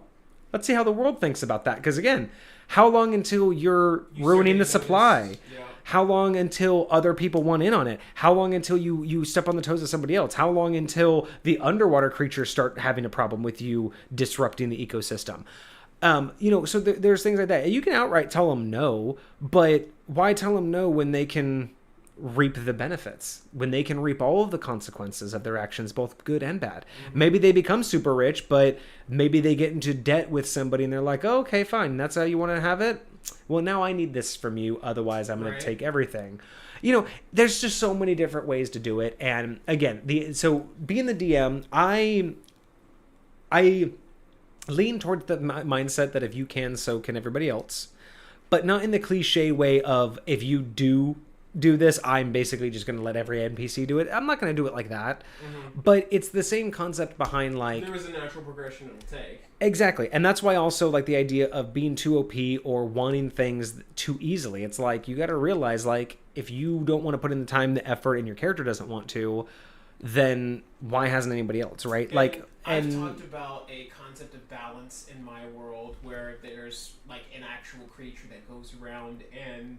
Oh yeah, the balancing creature that creates balance. So things like that aren't.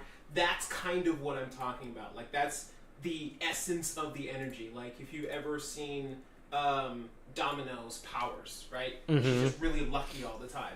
That's basically what this creature is. It's almost like it's never like direct influence. Like, hey, I'm just gonna show up and boom, now everything that you had doesn't work anymore. It's not like that.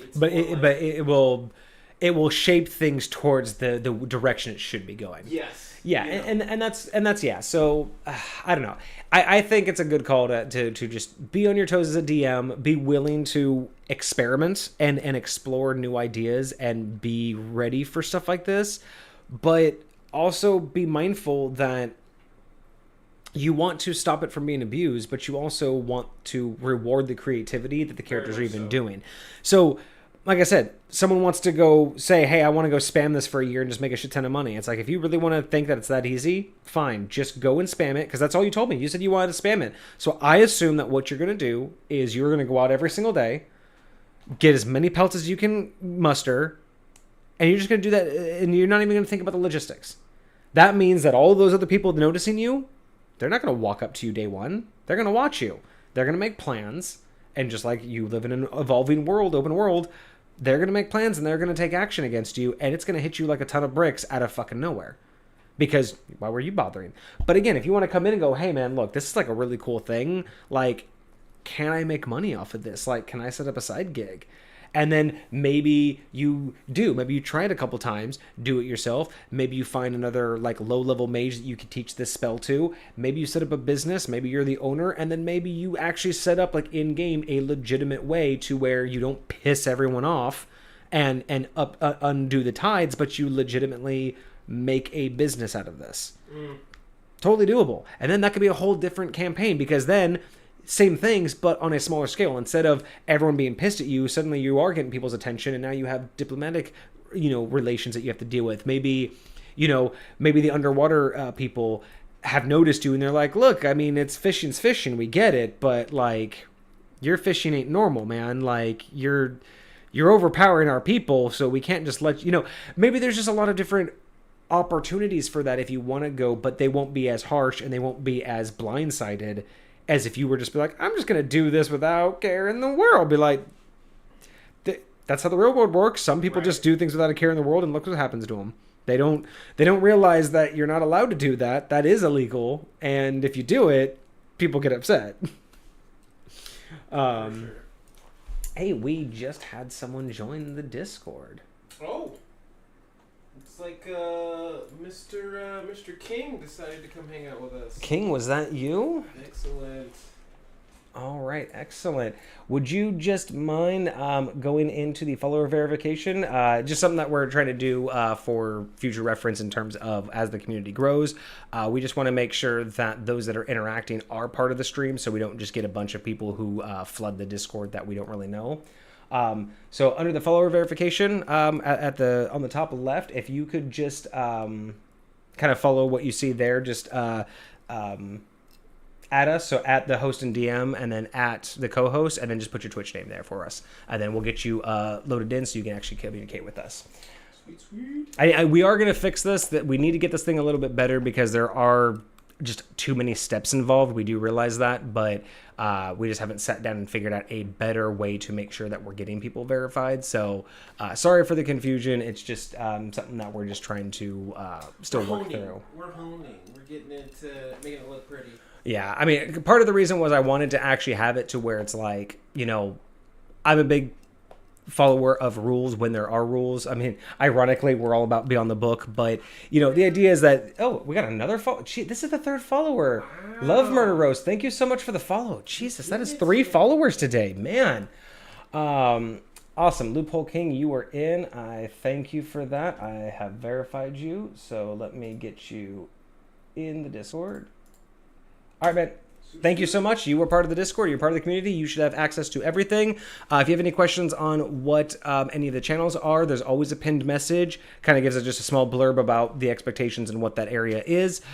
We have a section for the stream information. So that's all of the updates and all the things that you can find out about the stream. We're updating it as we go.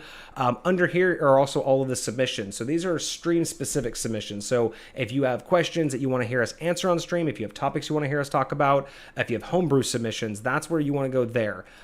We do have the community area, the Misfit community. If you want to just post things there, that's where you want to hear, like there's a DM questions there. That one is just if you want quick answers like through the Discord. So let's say you're in the middle of the game, you want to know what Kage and I would do. You can ask those questions in there and we'll just answer them in Discord.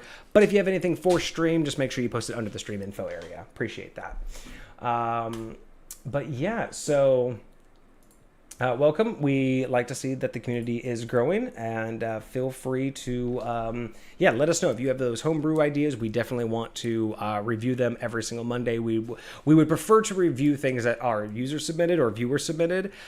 If I don't ever have those, we'll either do something that Kage and I have made, or sometimes I'll open up D&D Beyond and do a high-low episode where I'll choose, like I've done spells and I've done classes so far, but I'll choose I'll go to the homebrew section and do the highest rated and lowest rated and just kind of tag team those in an episode as well. So, welcome. Happy to have you. Murder Rose, also happy to have you. Thank you again for the follow. Hope you're enjoying your time here. If you want, you can also join the Discord. I don't know if you can see that in the chat, so we'll go ahead... go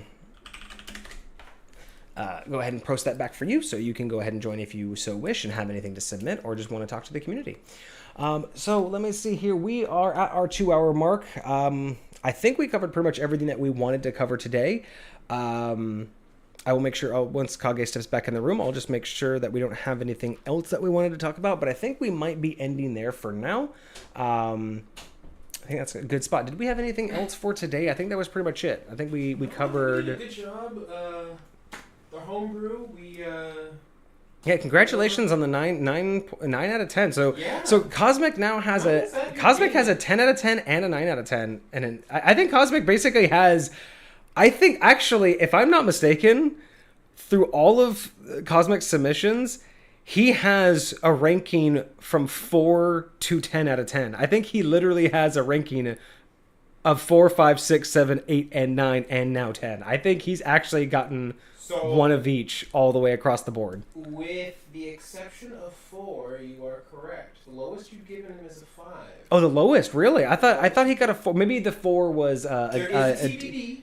There is a TBD. The pinnacle is still to be determined. Oh, that's right. That's right. The pinnacle was unfinished. We have not gotten to, but he's got 2 9s. 2 9s? Wow, 2 9s? Wait a second. What was the other 9? The 9 was today. The 9 was today, as well as it was one of the Dragon Shard sets. Really?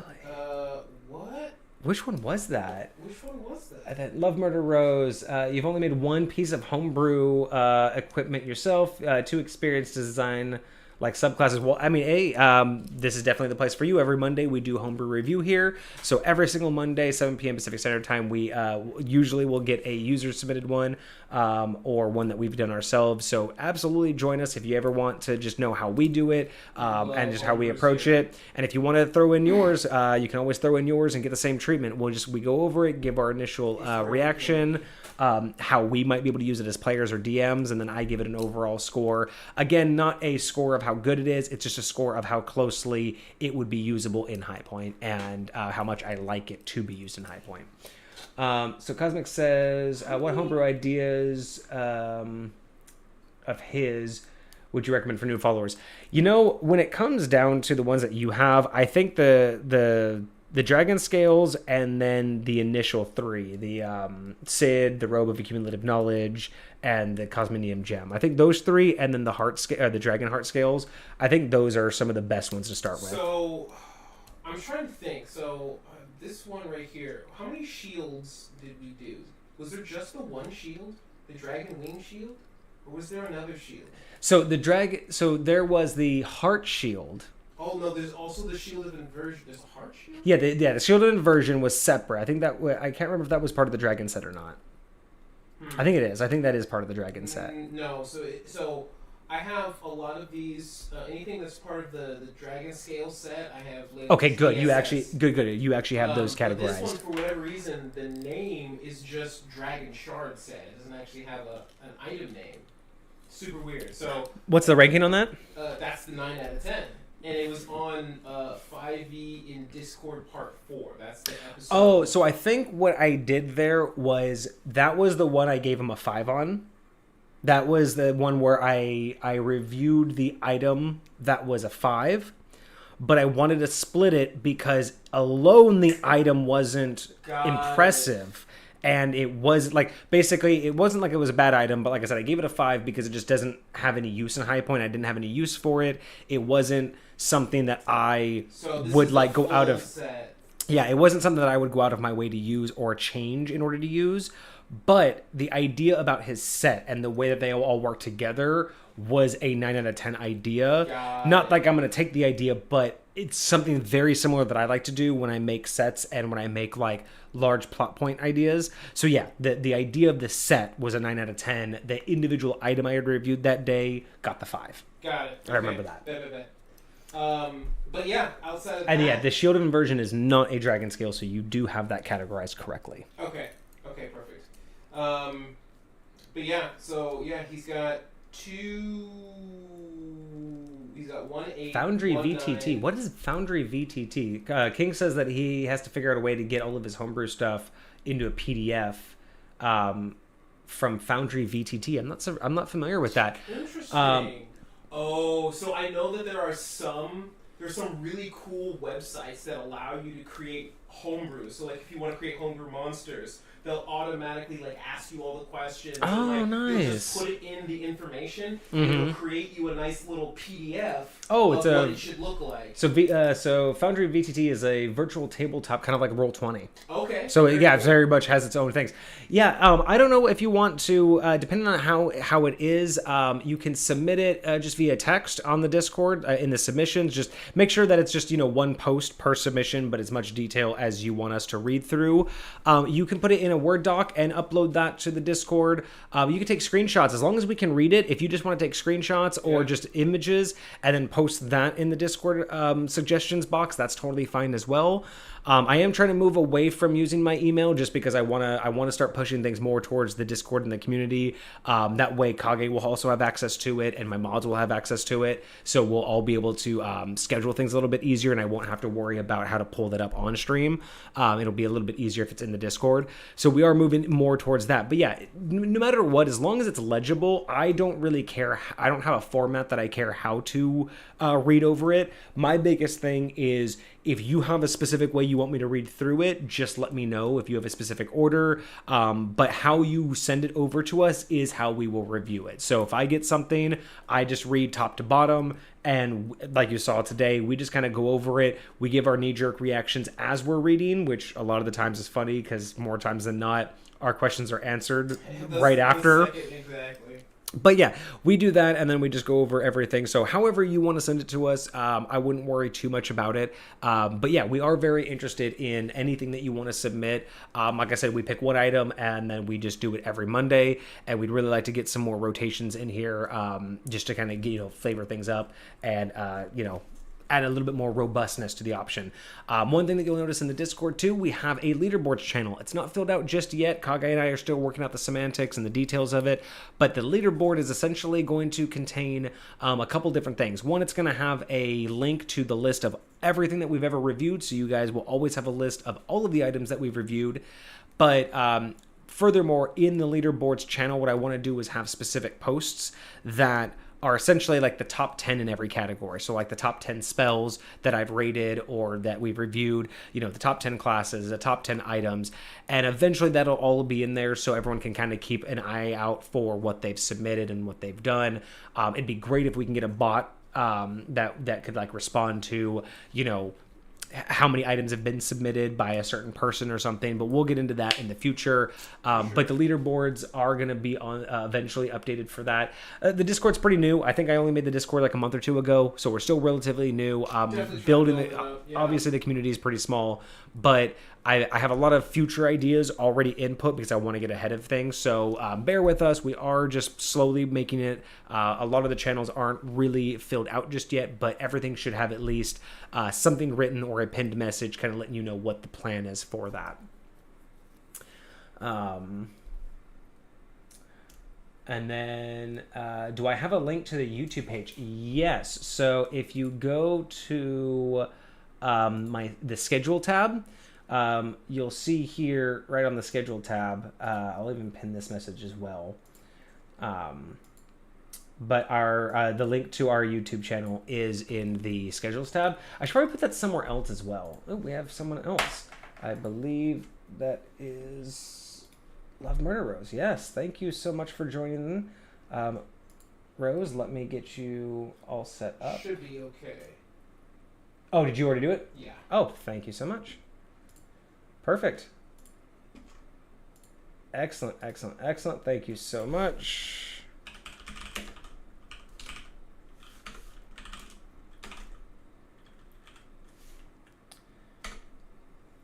All right, perfect, perfect, perfect. And then we have a new submission already. Excellent. So we already have a new submission. Oh, and it's on D&D Beyond. Oh, excellent, excellent, excellent. Let me just double check. Let's see. Perfect. All right, so there. We already have next week's item then. We got the next submission for next week's item. Yeah. Yep. Thank you so much, Rose. So Murder Rose just gave us our next D&D homebrew review for next Monday. Fantastic. I love being ahead of schedule because a lot of the times I'm scrambling to figure out what my next topics are. So I am so happy. This is great. Thank you so much for sending that over. So yeah, basically kind of the rundown. Again, we're just going to read it, give you our knee-jerk reactions. We always read them fresh. We never read them ahead of schedule. So I just pulled it up, as you saw, just to get an idea of how it looked and, make sure that it was readable on that page. But we're not going to read anything. We're going to give you a fresh review. So when we review it next Monday, you're going to hear it straight from us with no pre-thought of information, and then we'll just go through what we think, how we would use it as is, and then discuss any modifications we would like to change if we wanted to bring it into our spaces and in our settings. Let's see. So, Bet King and Murder Rose are confused by the Dragon Skill set stuff you brought up. Care to clarify? So, to clarify that, so Cosmic has a couple unique sets that he has done. So he's given us a couple unique items, but in his setting, he has some really late game. Essentially a very late game series of quests that they can do, and this accumulates in them receiving gifts from a divine person or the creator of his realm, essentially. And upon their death, this I don't want to get too much into it. We'll have to do a whole episode on it. But essentially, a celestial type dragon who, will gift them a series of scales. And these scales are really nice because they don't just automatically turn into something. The scales are what the person basically will activate if they are on like their last death saving throws. The scales kind of will then activate as a helpful opportunity to keep them going. And then each scale, he has designed a different type of armor, weapon, or something that will be essentially pre-selected for the types of players that are in his particular setting and in that adventuring party. So when we talk about the dragon scales set, this is a very specific set of 6 items that will be given to the adventuring party if they complete the big overarching plot. And then once these items are gifted, he has some like game plus opportunities that will happen afterwards, which will be what these dragon scales. Well, and that's what he's talked about, because I mean the essential idea of saving the goddess is kind of like his accumulation story, and then you get these gifts. But he did talk about once that happens, there's like still more to be discovered, but it wasn't really like specific to the plot, like up to that point. So I do like that he's just enticing them to keep the story going. It's definitely a really good opportunity for that. So just as a side note, something got brought up in chat that I've been wanting to actually talk about, and that's just in general what some of the advantages and disadvantages to different virtual tabletops are.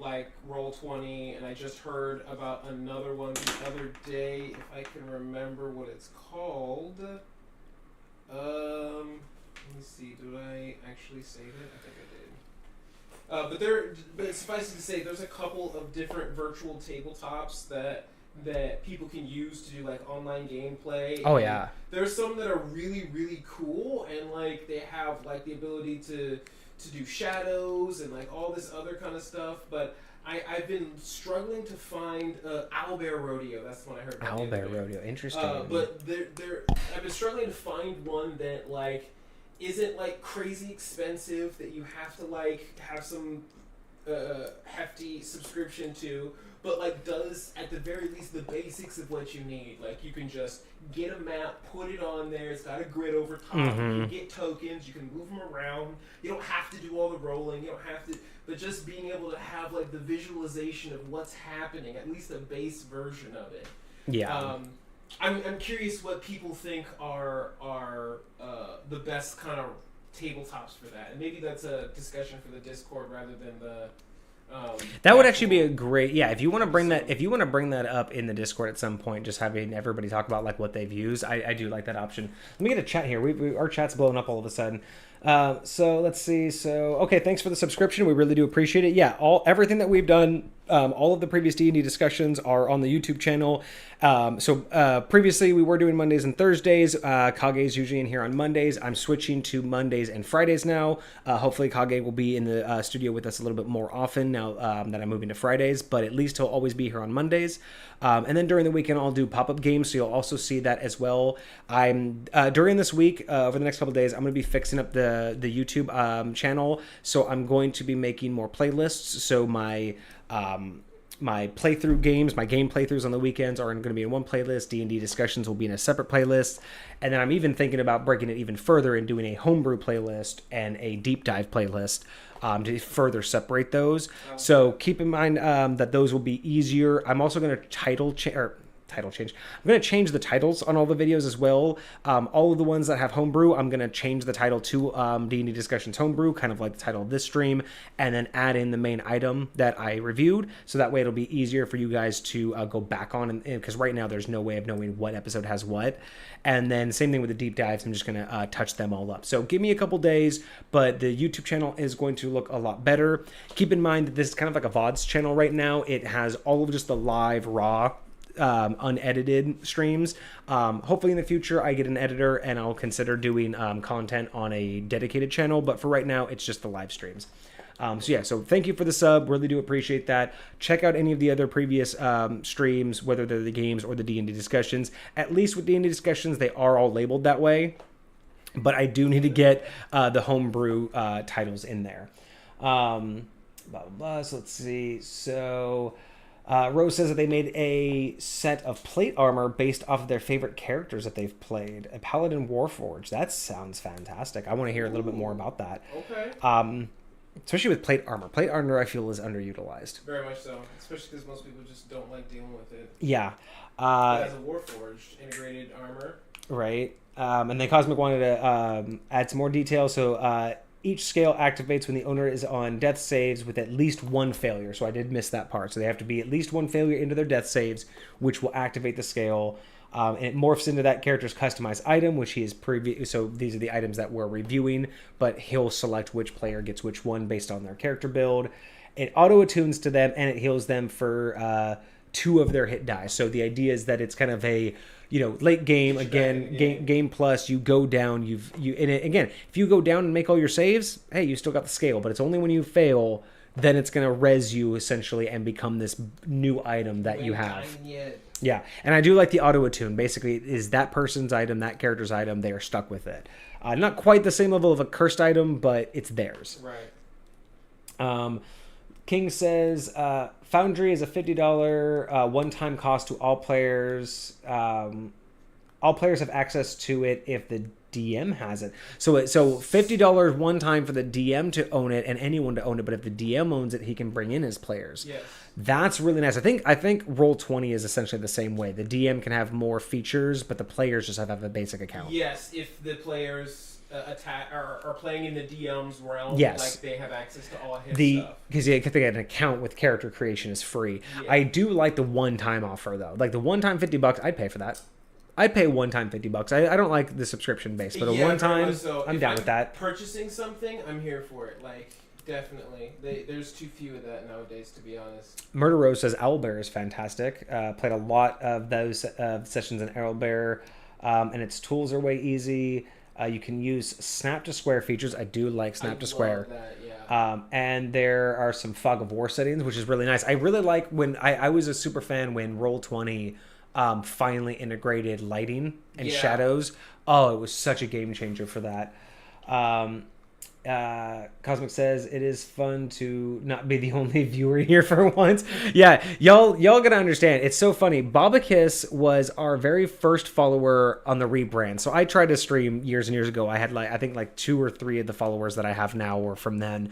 But yeah, we had Bobakiss come in. He was the very first follower when we had the rebrand. Cosmic was second, but Cosmic has been here literally every single stream for the last 6 months. I don't think since Cosmic joined, I don't think Cosmic has missed it. He may not have been here the whole stream, every stream, but I don't think I do not think there has been a single stream we've had since he's joined that Cosmic hasn't been here before the stream started in chat. That's mad kudos. Legit. It is nice to see more people, but Cosmic, we're not going to forget you, man. You've been here since the beginning, and it's been great. But it is really cool to see some interaction, and I feel like it sparks a lot of ideas and a lot of momentum with a lot of the stuff that we're doing. Oh yeah, so it's I loved my deep dive of High Point. By the way, if you guys do the last couple episodes I posted, the D&D discussions, Origins of High Point 3-parter, fantastic. If you really want to know a lot more of the deeper history and lore of High Point and how I got to this point as a DM in real life, as well as how I developed the story in game. One of my favorite deep dives that I've done so far, honestly. But as much as I like doing that, I don't know if I could do that purely. I don't know if I could do homebrew review of my own stuff all the time, right? I am so happy that we've gotten to this rotation of homebrew review. And for those who weren't here in the very beginning, for the newest watchers, homebrew review wasn't an original concept for D&D discussions. D&D discussions was supposed to be a twice a week live stream where we just talk about concepts of D&D and how we like to play and and how we make rulings. And the homebrew thing, I can't even remember. I think the homebrew happened because I didn't have a topic one day but was still going to stream. I ended up being lazy and doing a high-low on D&D Beyond, where I just did, I'm just going to do a high-low. It's a cool concept. And I think that's when Cosmic was like, hey, I have an item. Would you like to check mine out? And then it was just this concept of this is something that we really had a lot of fun doing and was just getting a lot of, good feedback, and a lot of good content came out of it, really spurring conversations that I don't think we normally would have had we just made a topic, right? Because the context, right? We could have made a topic about targeting, and how spells target. But specifically getting into the weeds like we did really only happened because of the context of the conversation when it came down to changing out how this modified magic missile works, right? So, or elemental barrage to be specific. So, that's why I officially, shortly after we started doing this, that's why I officially dedicated Mondays to homebrew review, because it is so much fun. And I'm bad at constantly, restating this, but the motto of the live stream, the motto that we go under here is, thinking beyond the book. And the reason that I've always said is that's not meant to imply that we want everything to be homebrew. We don't want you to create all of your own rules. But going back to the foundations of what D&D used to be, first edition, second edition, it's really utilizing the books as a foundation, because originally the idea for D&D was always supposed to be take this idea of a game and make it your own. Tell your own story, make your own path, forge your own narrative with your players. Because remember, DMs are players too. And that's what we're here for, is we're here to show people that there are more than one way to do it. Thinking beyond the book doesn't mean homebrewing everything. It just means kind of like what we talked about. If you don't like a ruling, there's nothing wrong with changing it, and it doesn't mean you're not playing D&D anymore, and it doesn't mean that you're playing a bastardized version of it. I mean, for the longest time, I didn't like the term homebrew, because back in the day when I was playing, homebrew meant it wasn't D&D. It meant that you're basically starting from scratch. And for me, making modifications or creating things that go in line with your game aren't homebrew. That's just D&D to me. So it's kind of a harder thing for me to use the term homebrew, because it just comes with weird connotations from when I was gaming, for the last 10 years. But at the same time, I'm really trying to adopt it as an understanding of, I want people to feel comfortable making these changes and making these decisions, and knowing that that's the whole point. The whole point is to have fun. And if you and your players as a DM, or if you as a player and your DM are all having fun and everybody's building this amazing story and narrative, don't stop just because the book doesn't, you don't agree with the book. Just keep going with it and make it work. You know what I mean? That's what we're here for. We're here to show you what we would do. We're here to talk to you guys about how you would do it, and nothing is ever wrong. We don't ever say, well, that's not how you do it. We look at, well, what does rules say? Well, the rules say it's wrong, but here's how I would do it. How would you do it? And that's the whole point, is we want you guys to hear different opinions and different ways of doing it, so you can come up with your own and figure out what you agree with. If you don't like a ruling that I make, but you like one that Kage makes, we disagree all the time. And neither of us are wrong. It's just, again, we always preface it is, how does it work in High Point? I only ever speak on what works in High Point, because that's what I control. We can talk all day about rules as written, because it's black and white. That's how it is. But once we break it into how am I going to run it as a DM versus how Kage runs it as a DM, that's when we start to get into opinion, and that's when we just get into fun conversations, because he may do something that I won't, but he will inspire me to rethink it and inspire me to make sure that my rules make the most sense for me, and maybe I make some adjustments based on some new information. And there are so many times where I am confident I got a really good idea about something, and then I hear a different idea and I'm like, that's kind of way better. Or oh my like God, a certain perspective, like it makes a world of difference getting to hear different things from different places. And so I love getting input from the community. I love getting input from Vortex. It helps things actually develop well. So I'm here for it. Chat, you guys are blowing up. I can't keep up. Rose says, well, they've got good news for next week. King says, no account is needed for, what was it called again? Something VTT. Brain, why can't you remember small things? Foundry White VTT. So no account? Yeah, no account for players. So only the DM needs the account. Everyone else can basically just jump right in. Interesting. Don't need to make an account. So I'm wondering if that means the DM creates all the character sheets and everything, and you just control and then it. You just like assign it to different. That's really slick. I do like that. Account needed. Cosmic says he plays on Owlbear too, which is nice. In both groups he plays, and I didn't even know. We haven't actually talked about the virtual desktops with him before. That's what I was thinking. Do you want me to put that in the topics? Yeah, or topics, or maybe in the stream channel, our private stream channel, just something that I can look up. I want to go look up more about that Foundry. Cosmic says he has missed one stream due to a family dinner, but he's only missed one stream so far since he's joined. And then, yeah, basically it became Homebrew Review basically because Cosmic kept sending us stuff and we were having so much fun. And I realized the potential once the community grew and we had more viewers, the idea of people being able to send things in and get the same treatment where, you know, we could talk about it, give our viewpoints as two different types of DMs from two different settings and give that a point of view. I was having a lot of fun with it. We seem to get a lot of good reactions, especially from Cosmic. And it really just kind of molded into the Monday rollout.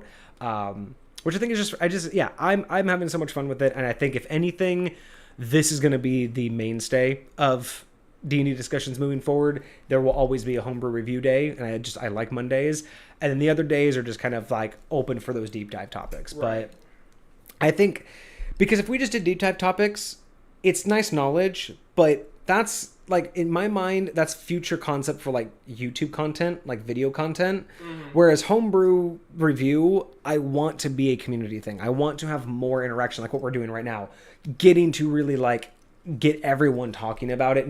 I want to have our part, but I want the episode to be more about everybody getting in the details and getting in the weeds, not just listening to us, right? So I'm super super excited about how this is all happening. But yeah, basically happened mostly because of Cosmic kept just sending us stuff over and over and over, and you know we just didn't tell him to stop. Don't stop. What are you having a hard time? You saying you might have? Oh, you were saying. Oh, I was Owlbear. talking specifically to. God. Yeah. Oh, I see. Yeah, you were talking to Rose in chat. That's cool. Probably hit you up in the Discord. The most unique homebrew was the Phoenix Folk sub race. Yes. So the Phoenix Folk sub race was a really interesting concept that you did build. That was Cosmic, wasn't it? Yeah, that was definitely a unique build. Yeah, I like that. That got a 6 out of 10. And then Rose says. Rose says that they'll do their best. They aren't a DM. They only played as a player in Roll20 and Owlbear. But from that side of things, they prefer Owlbear. So I want to check. Can you put Owlbear in there too? I want to check out both Foundry and Owlbear because I've used Roll20 and I've used like a handful of other like lower end ones that were more like glorified chat rooms. But I want to check these guys out because I would love to. I would love to see if I can incorporate any of them for High Point. I really enjoyed having the D&D Discord option, but I really want something that's a little bit more like dedicated for it. Oh man, more in game. And then King says that their most unique is probably a mimic creature that they created. Bro, I saw a homebrew for a mimic race. I want to make one so bad. Yeah. If you who said that? That was King. That was King. If you have any stats for a homebrew mimic race, I would Submit love it. to take a gander. Submit it. I'm telling you because I want to play with creating one of those. I think that would be so cool. Almost like a druid, but you can like pick specific like forms you can take. Like you can take the form of a chair, form of a chest. Or something. Anyways. So, Murder Rose says that they try to make a Path of the Blood Drinker for Barbarian, but they still don't know how to balance things out. That I would love to talk about that. Ooh, yeah, yes. yeah. You want to bring that to our attention? Let's talk about it. We will help. Like again, we won't tell you how you should do it, but we will tell you how we would balance it, and we would love to have that. I would love to have that conversation. I'll tell you that. Take our suggestions, dissect them. Chop it up, use bits and pieces of it here and there. Hey, see, Murder Rose gets it. One of the rules mentioned in D&D is literally, and she quotes, "Don't let the rules get in the way of fun." Amen. Like, absolutely. See, beyond the, you got to think beyond the book. You mentioned that on prior streams. Exactly. No, it's nice to see people like getting the mindset of where we're coming from, where you don't have to rely on the book for all of your decisions. You just get a foundation and then roll with it. Cosmic comes back and says, "Can I plug and link the recording of when you reviewed the Phoenix Folks?" Yeah, if you're just. I run that in Discord. I think that'd be a good spot. Yeah. Actually, post it now that they're part of the community. If you want to like post any clips or if you want to highlight any specific episodes, you could, just share the link in the Discord community chat, and then they can go check those out. But again, give me a couple days to go retitle everything and get everything fixed up, because then it'll also be a lot easier for them to actually go and watch those. But yeah, if you wanna clip anything, probably be easier in the Discord because it'll last longer than in the chat here. Plus, I just don't know which episodes those were. But absolutely, share away. I know you want to have everybody listen to your content, but it's out there. It's on YouTube for that exact reason. Sure, so, for sure. And eventually, we're gonna get some of this stuff posted in the Discord so people can go check out the actual details if they want to. Yeah, absolutely. This is also interesting. So, Murder Rose says that they will say that Owlbear doesn't usually support character sheets, so it's primarily a map tool, which is not what I'm used to. Roll20 is kind of everything. Right. And every time they've used it, they use Avery in Discord to regulate the rolls. Okay, excellent. So the Avery is fantastic. I love Avery. Murder Rose, if you want, I did another deep dive a couple weeks back. So these ones are titled D&D on my YouTube channel. It was the D&D discussions. I think it's gaming in Discord is what I actually put in there. But basically, I did a 3-part episode where I did a look back on an old D&D Discord that I ran with Kage and a couple other friends of ours, where we used Avery primarily for everything. And I got to go over just like what we did. We really got into the coding of it, so we did like a bunch of our own snippets, a bunch of our own actions, and things like that sort. Cool custom stuff So we love Avery. I would love to incorporate it more. I wish they had something like that for 2nd edition. God, that would have been so amazing. But no, such a great plan. I like that you use both of them in tandem, especially because being able to have the combat control that Avery provides is so amazing. Let's see. King says Foundry saves him 4 to 6 hours of prep work each week. I'm really curious. That's nice. Yeah. And then King says, oh yeah, he says that he could work something up for you. King says he'll be watching all the vids anyway. Hey, thank you so much. We really appreciate that. Some of them are pretty long, but some of them are pretty long. Good stuff in them, I'm telling you. If you want, feel free to comment. I try to look at comments every couple days on YouTube. So if you do have any comments, I will respond to them. If you have any questions about it, feel free to ask in the Discord. If you just want me to ask answer in the Discord, you can just ask them normally. But if you want any questions answered on stream specifically about a prior one, make sure you post that in the stream info questions or topics, so that way we can answer those as well. And then more from Murder Rose. So the general idea for the blood drinker. Oh my gosh, a 4th X-Cat Darkness. Thank you so much for the follow. That is the 4th follow this today. Gee, welcome. Welcome. I don't know how long you've been here, but thank you so much.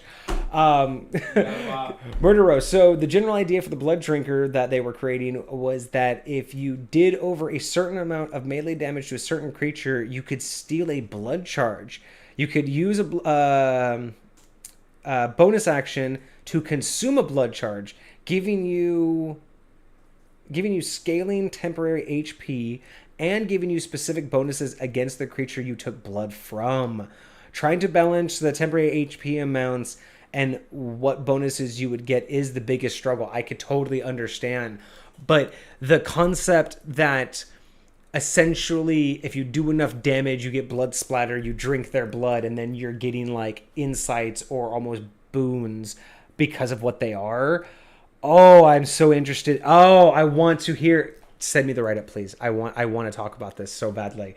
Oh, that is so good, because even if you're not doing like a vampiric concept, but just the idea of like you're just bathed in blood and that's giving you like some sort of edge. That is so cool. Oh, I love the visual of that. Just like I might have to play with that too. Oh, like licking blood off the blade, and then that just puts you in like a zone of just like, now I have like what I need about. Oh, I want to talk about. Oh, okay. It's too late to talk about this. It's too late. We're on almost 2.5 hours, and you need to go home soon. Okay. But balancing it, no, I can totally understand balancing the temp HP versus like the ability. Yeah, we'll have to talk about that on another episode. We'll definitely have to talk about that. Okay, what do we got? So, blah, blah, blah. And then XCat came in. XCat, hello, just popping in. Kind of like these D&D streams, easy to follow. Well, thank you so much. We do try to make it easy to follow here. We don't really do a lot of actual gaming. Kage and I are discussing how we're going to work the logistics of that.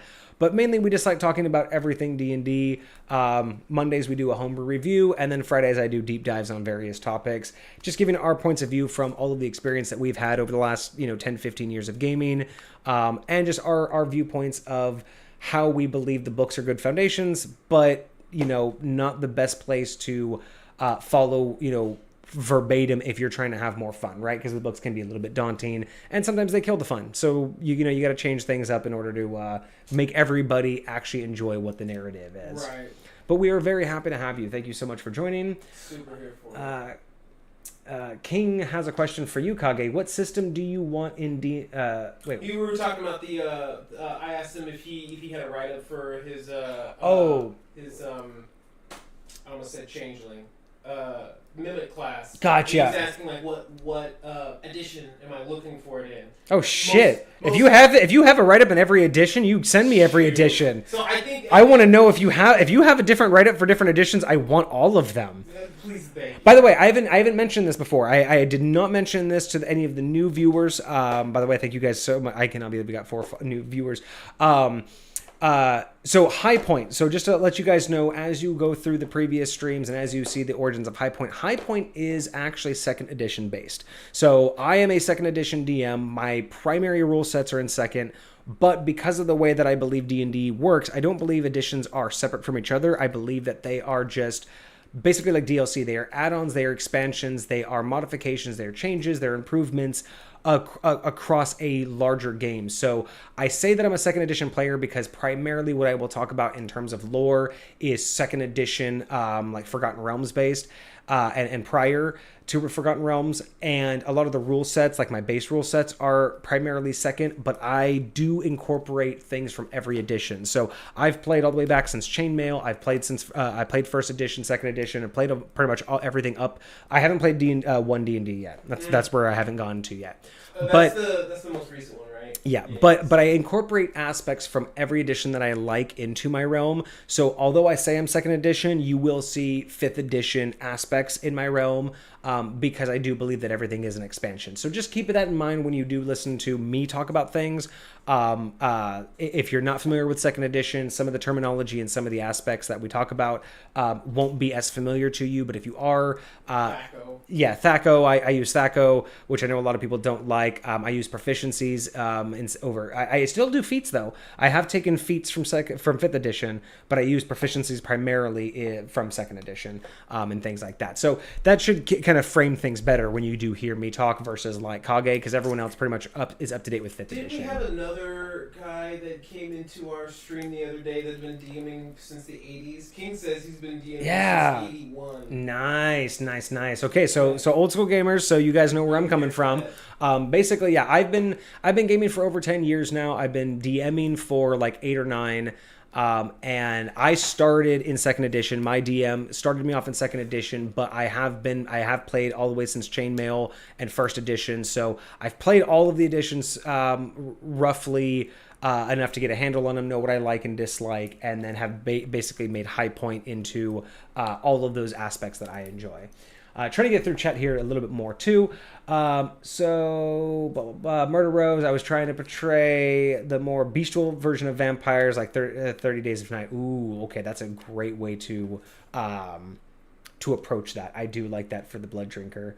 Kage, yeah, yours is mostly in 5e. XCat is also building their world in 5e, and totally understandable. I mean, 5e is so good and has made things a lot easier. That's why I'm incorporating some of the things in 5e into mine, just because it has made things more tangible. I also just think some things have been made a little bit more basic for my taste, which is kind of why I like the complexity of 2nd edition myself. King says, I've been DMing since 81. Okay, so I love my old school gamers. Yeah, we had someone join last week. I can't remember their name off the top of my head. It was Life of Dice, I believe. Was it Life of Dice or was it Wally? I think it was Life of... No, wait, no, it was Wally. Wally, yeah. Wally joined the Discord, that's right. Yeah. So we have another part of our community. You'll see him in the Discord named Wally. Wally just jumped in. Hey, Wally! All right. So Wally is also one of our veteran gamers or our long-term gamers back from the 80s. So again, Wally, by the way. So again, great to see you all in here. But yeah, so for all of my old school gamers, so yeah, High Point will sound very familiar to you as you listen to me talk about it, because like I said, it is founded in second edition, so you're going to hear a lot of those kind of terminology. Still trying to get through chat here. Kage, that's right. Okay, that was you. The purple book was my first. Yeah, we all remember our first book. Mine was second edition Player's Manual, and second edition Player's Handbook was just. I was gifted a 5th edition Player's Handbook as my first book. So. Darkness, XCat Darkness. Thaco has been explained to me multiple times, but it's like water off a duck's back. No, I totally understand. Most people have a problem with the way that Thaco works. I like it just because I get frustrated with the mundane big numbers equal good. I hate the idea that I rolled a 6, but somehow that equals a 5,092 because I have 19,000 modifiers and 46 boosts. It's like it gets pointless when a 2 is rolled and you hit 48 AC and you're just like, why are you bother rolling? Just don't fail. I don't know. It's just a soft point where I just get tired of when numbers just stack. We all like rolling high. It seems to not matter anymore. Right. The reason I like second edition is because they really focused it less on additive numbers that just add, mm-hmm. and it still focused more around the dice roll with some unique adjustments. Mm-hmm. But with like in High Point, I have adjustments, I have modifiers, but it's not like just things just keep bulking out where you roll something and then you add 57 to it. It's more about what is the number on the dice compared to the number you were trying to get, and then let's modify slightly. And I like that because it's still based more around the player's character. Yeah. And not just their stats, right? It messes more with the difficulty class rather than your actual number. Exactly, because just because you have a plus 50, I still think that rolling a 2 versus rolling a 19 should matter. Yes. Just because you have a plus 50 and the roll was, beat a 30, it's like, well, then you can't fail. That's not fun, right? That's not how a character would perceive the world. So that's kind of just, where I'm going with that. But yeah, Thaco is not the easiest. I could try to explain it to you, but I'm pretty sure you don't care anymore at this point. So that's totally fine.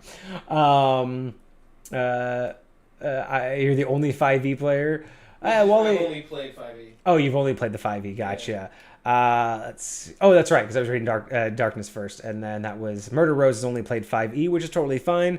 Wally jumping in. There's not really anything that you're missing from the older editions that 5e doesn't do well. It's just that, like I said, I prefer to look at each edition as an expansion, not as a replacement. Mm-hmm. And I think a lot of people look at them as replacements, and that I think is the wrong way to look at it, because D&D has always been additive. It has always been a continuous story. It's not, it's been accumulative. It's not like what happened in 4th edition ceased to exist when 2nd edition came out. It's just a development of a game that we're all trying to make better. And Wizards of the Coast, the original creators, that's all they were ever trying to do, is make a game more appealing and more accessible to people. But that doesn't mean that any particular thing they wanted to retcon is not true. So Wally came in. Vixie, oh, wait a second here. So you welcomed Wally. Vixie, my mod, came in. My mod and my wife came in. And at XCat, needed the little Thaco chart that Vortex made sense. Oh yeah, so and with my players that were having a problem with Thaco, I made a little Thaco chart which allowed them to not only understand it, but also as a quick reference. So it would not only explain to them a little bit more about how Thaco worked, but it also tracked their rolls. So they would basically be able to pre-write it out, and when they rolled, it kind of just automatically told them, if you rolled this is what you hit. So it helped ingrain the idea without having to do all the math. Because I like the math in 2nd edition, but I also agree that not every thing you do should involve the math, so I like to shortcut it as much as I could, and I went so far as to make electronic character sheets that would do a lot of that for them. So even though they could see what their Thaco was and everything in comparison to like AC that they were against, it also just made the calculation for them, so it was easy. They could just say, I rolled this, and they would input it, and then it would just tell them what AC that they were able to hit with it. But yeah, again, that goes a very unique thing. I also admit I'm a lover of second edition, mainly because I like its complexity. I like its uniqueness compared to the other editions, but it was also my first, so I'm just not going to lie. There's just something at heart. I'm never not going to be a second edition player. Second edition lives in my heart no matter what I can do. So, not wrong, not right, just what I like to do. Thanks, keeping but yeah, definitely having some kind of chart does help. While he's talking to you. Let's see. King also wants to talk to you about, check out the Unearthed Arcana, the first edition book, Barbarian. They are the best ever Barbarian. I reminded him. I didn't realize Unearthed Arcana was that old. Like, I didn't realize it'd been around for that long. Dude. A lot of the stuff I'd seen had just been like only like the newer Unearthed Arcana that had been released for like, the 5th edition stuff. Everyone loves to rag on first edition. Like, they always like, especially when it comes to like wizards and shit. Everyone always loves to rag on like how first edition doesn't stand up to later editions. But like I said, like King said, check out Barbarian, because there were some things in first edition that just like they didn't know what they were doing. They were like, we need to balance this because it don't work. Bro, I'm so curious if there was like a party from every edition. Like a first edition party, a second edition party, a third I've thought about running something like that. And just like bringing them all together and like. What I would actually like to do is set up a campaign and pre-gen your party, but pre-gen a party for every edition, and then run your players through that same scenario, but with a party of every edition. Basically, like build a campaign, run them through it, but like with different rule sets, and see which one everyone likes the best. Cosmic says that he votes that 5e is the best edition. Wally says that DMing since 1880. Oh yeah, so Wally's been DMing since 1883 with the paperback white edition. Nice, yeah, the very like old school. So Wally, was the paperback white edition? Was that was right after Chainmail, right? Because there was the Chainmail pamphlet that they came out with, and then the very first D&D, Dungeons and Dragons, was the paperback white edition. Then they started getting into the advanced Dungeons and Dragons, if I remember correctly. But once you had the idea of all the boosts and the modifiers, it got ridiculous. To me, just roll and see what happens. You live in 5e always, as it seems harder to kill. Yeah, I mean, especially when 5e is like the most well-known and accepted now, it is kind of just the general expectation of it. But yeah, if you guys do rewatch the Origins of High Point, you'll kind of see how I tied in a lot of those explanations and the history of the additions in my build for High Point. King says most of the best spells are second edition. Yes. 100% agree with you. 100%. Some of the best spells came from second edition, hands down. Murder Rose, I feel like I'd really enjoy 3.5 because of how much customization and melee character, Whirlwind Attack and Cleave. Yeah, Cleave was actually a really fucking cool one. I'm not the biggest fan of 3.5. I mean, obviously, there was the one that shall not be named before 5th edition. 3.5 was really nice. That's when like Pathfinder was really getting popular.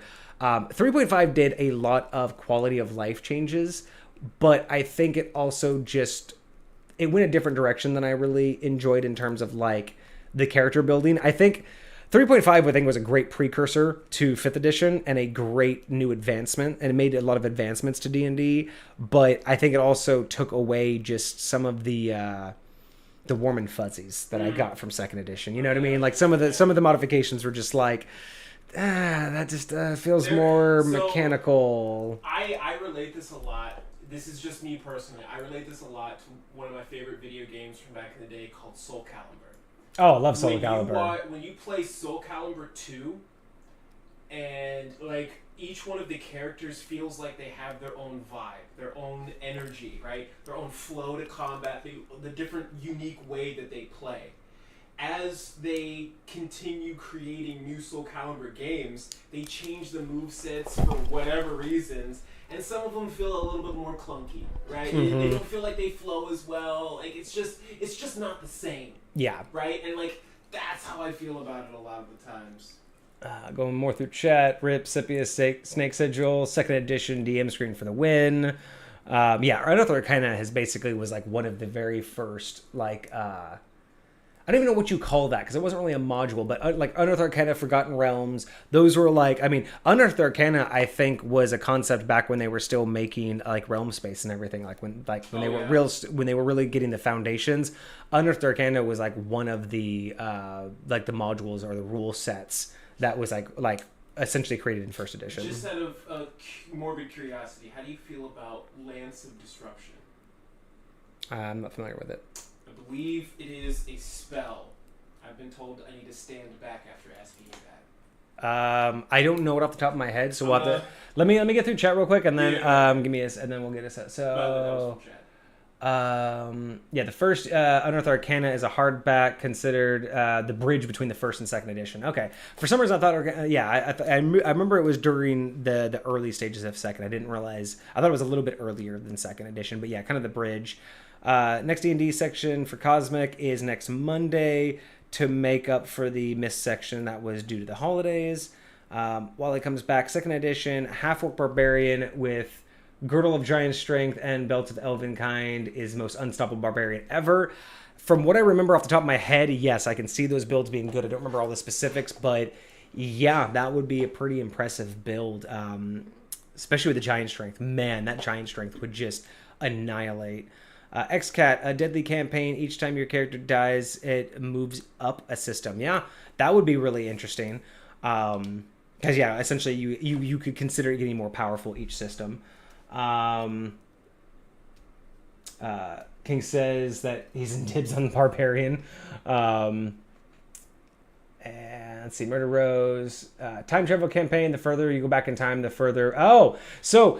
Interesting, Murder Rose, that you bring that up, because I do talk about that in High Point, and essentially that's how it works in High Point, because that is an idea that I basically, my DM does it a lot different. My original DM from back when I very first started, he had a very unique way, because he's been playing so long, his realm has essentially seen all of the editions. So I kind of got the idea from him where the further back in time you go, essentially the era of magic and the era of how things worked does change over eons and everything. So I have a similar thing where my realm has some time points where other editions are more prevalent because of that. So that's how I also explained like the 5e Discord that I gamed in with Avery. That was actually a futuristic version of my current realm, a potential future that they were gaming in that allowed me to better explain why I was using purely 5e rule sets, because Avery doesn't do anything customized for second edition.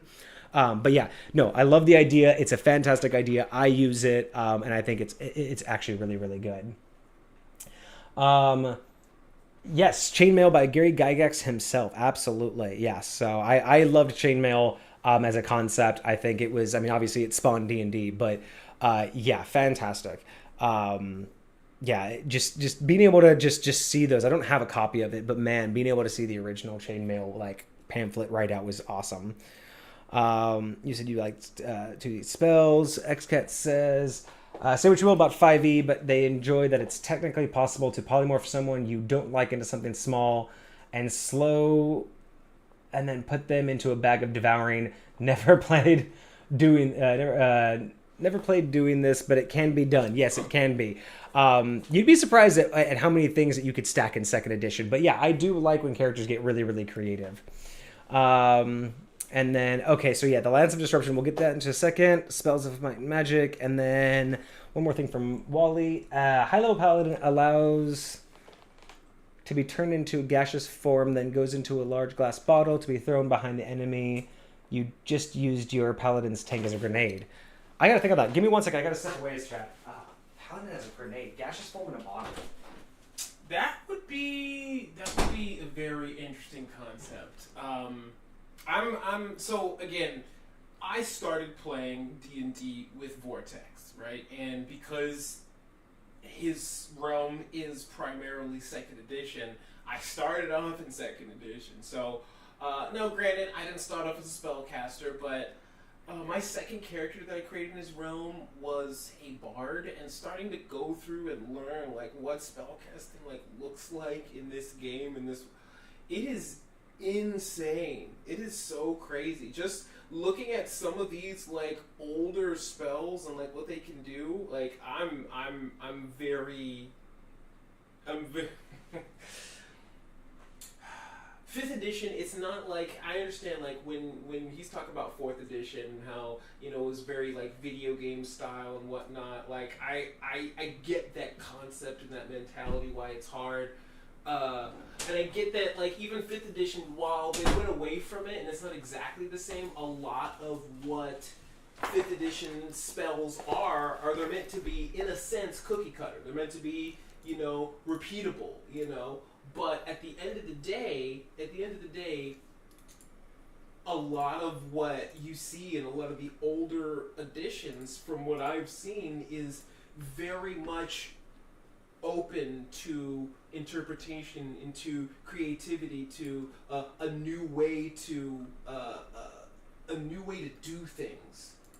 And so I love the idea that you can go in here with a spell and just wreck shop, not just rules as written, but using the old noodle. You know what I mean? So it's very cool. It really is. So, in response to Wally's post about using your paladin in gaseous form as a grenade, so Murder Rose comes back and says, how about you do a multi-class, 1 level of Warlock, Pack of the Genie, yes. 3 levels of Fighter, Battle Master. You attack with Disarming Strike. When they drop their weapon, you take the free item interaction to grab it, a bonus action to use Bottled Reprieve, drop the item in, and yoink, the weapon's gone forever. Bye. Later. I love when people think outside the box like that. That is the kind of thinking that I like to do, is using things for unintended purposes. And as much as it is, like, again, I'm not huge into min-maxing. I don't create characters for like future builds. I don't create my character for what they will be at level 15. But when people do think of stuff like this, I always find it fun when people really dig deep into finding these overlapping abilities that just make things so devastatingly difficult for like the opposing side. But they're so creative that I can't hate on them. But it's like we talked about, in a situation, it'd be fun, it'd be great, I'd allow it. But if you try to abuse it and just spam it, the world's gonna react to you, right? Yeah.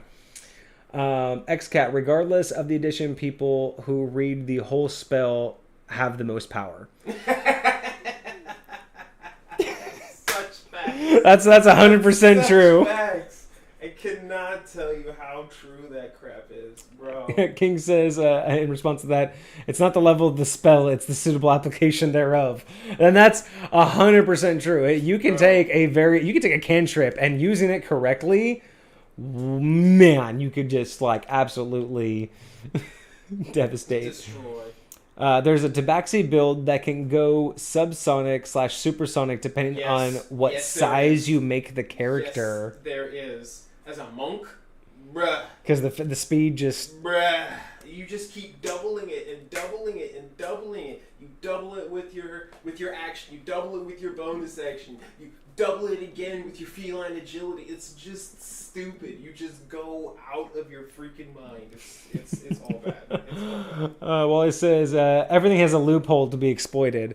Yeah, that's where I spend most of my time as a DM, thinking about how to exploit things before my players do, and then how to think about ways to turn it back on them. But that's 100% true. Everything has an exploit if everyone's on the same page of fun. I will say that, because there are the people who will just be like, nope, that's not what the rules say, can't do it. You know what I mean? Like, but I believe that in good fun, everything has a loophole. I 100% agree with that. Murder Rose, I love niche builds, like the ones that suck at 75% of encounters, but oh boy, 25% of the time.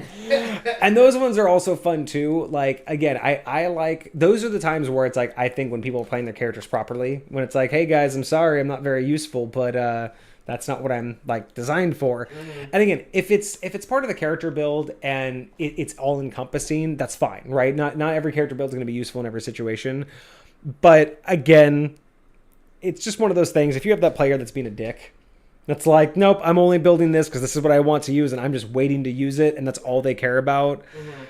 Those get... Because we all have had that character. You know, we've all had that player who just wants to show off that one thing that they can do that they spent so long thinking about doing this one time, and then it's like you've literally wasted the whole campaign just for this one thing.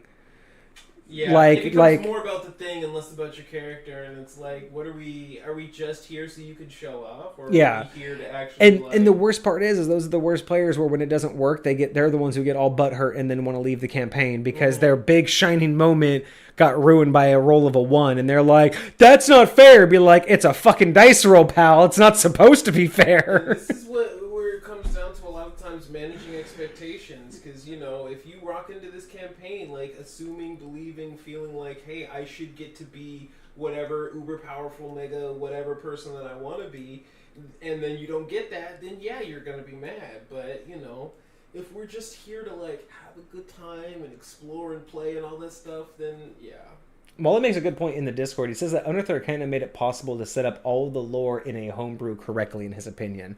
And I don't know if it was like the soul, like the idea of how to, like, Unearthed Arcana, I think, really opened the door up to be able to manipulate the lore to work for your own setting. Because like I said, like I've always told you, remember, like it's hard for me to always put in the specifics because it's been so long. But I've always told you, this is something I've always said, is second edition to me, the reason why, not just because it's like the first edition and everything, but out of all the editions, it's the best one to expand and to expand upon, right? It's the easiest one to go beyond 20th level. It's the easiest one to conceptualize beyond mortal gameplay. It's one that's easy to... It's really easy to manipulate. You know, a lot of people talk about like 5th edition and even like 4th. Well, I mean, it's 4th, so what else? What good is there to say about it? But a lot of people talk about like certain things are difficult to manipulate because they're like game breaking, where it's like 2nd edition I felt really did a lot to open up that concept that they wanted this to be your narrative, your situation. And that's where I would lean in with what Wally's saying, is that having things like Unearthed Arcana and even like a lot of the stuff that came out of Forgotten Realms, I think they set a lot of the stages. And again, talked about this a lot in the Origins of High Point episodes. That was setting a lot of the stages for what I used, you know, to move on. Those areas where they intentionally left it vague, or they had certain terminology that they used. If you use correctly, you can go off in certain directions. So I would absolutely agree with his assessment there. And then XCat did the math once and got something like 1,200 feet. And then it's just like, at that point, again, I'm not saying that I would immediately rule against it, but at that point, you really got to start like questioning, like, well, what is the physics concept? Like, it's one thing that mechanically, like, based on the rules of D&D, sure, you can double and double and double, but 1,200 feet, just like... You know what I mean? There's a point at which, like, I would have to start questioning what is the possibility that you could pull this off. Like, how is it your character? It's not just saying that on paper you could, but how is your character literally traveling 1,200 feet in a second? Now, and again, that's where, if it's a very specific build, I'd allow it. But that's where, like, in High Point, things like that can be done. It's not like I would say it can't be done because I don't like the idea. But that is one of those areas where High Point will resist that being common. Yeah. So just because, like, yes, on paper with D&D rules, you can do it. And I'm not saying I would disagree, but I'm not going to allow any single person who ever joins High Point to just immediately be like, oh, I want the Supersonic Monk. Like, that's not just going to be a build just because you can have it on paper. It's going to be one of those, if you want to do it, that's fine, but we got to talk a little bit more about, like, how is that going to work and why is it working for you? Because just because you can double your speed and increase your distance, there's still caveats of physical human, or like, you know, humanoid, like there's this one guy that I found on TikTok, and basically what he does is he who pretends to be this magical race of beings that can give somebody a superpower, but just one superpower. And he gives those caveats very specifically because most superpowers require you to have multiple superpowers to actually function properly. Right! Like truthfully, like if you want to fly, if you want to have super speed, you don't just need super speed. You need super metabolism, you need super thinking, you need super endurance for your body to be able to handle like things like debris hitting you at supersonic speeds and you're not becoming Swiss cheese. Thermal regulation, because if you get too high or go too fast, your thermal regulation is going to be off. You can't go too fast because you burn up. You go too high, you're going to freeze. Same thing happens here. Breathing, if you go too fast, you can't breathe. How's your... Exactly. Like, a lot of people don't think about that when they're like, oh, I like to fly. Be like, how would you fly? But like, I would go way high so no one could see me, so you'd freeze. Well, I'd wear a coat, so how are you going to breathe? You're not, how fast are you going to go? Do you know why? Do you know why planes are pressurized? Like, but no, I like that idea of how it kind of reminds me of the Impractical Powers that I had all those years ago. I need to bring that back, Impractical Powers. That was just so fun. But yeah, no, it's this is why I talk about with High Point how I talk about in-game physics. And I don't mean that to necessarily mean like reality, right? I don't mean everything's realistic to our world realism, but I do like adding realism to my games in the sense that I want there to be like a consistent level of physics. And what I mean by physics is including the magic, including the divine. I mean physics as in the mechanics of how High Point works, right? And I'm always down to let things slide and let things work within those within those confines, right?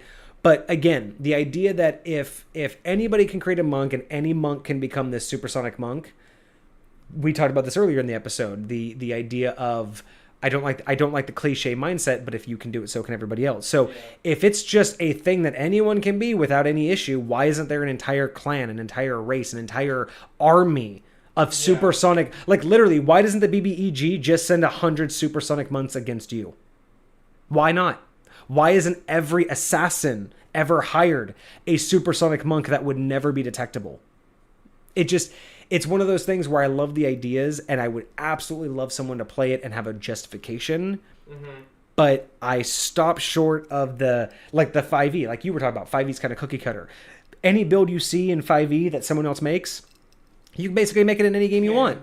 And that's the idea of 5e. And I'm not necessarily against that.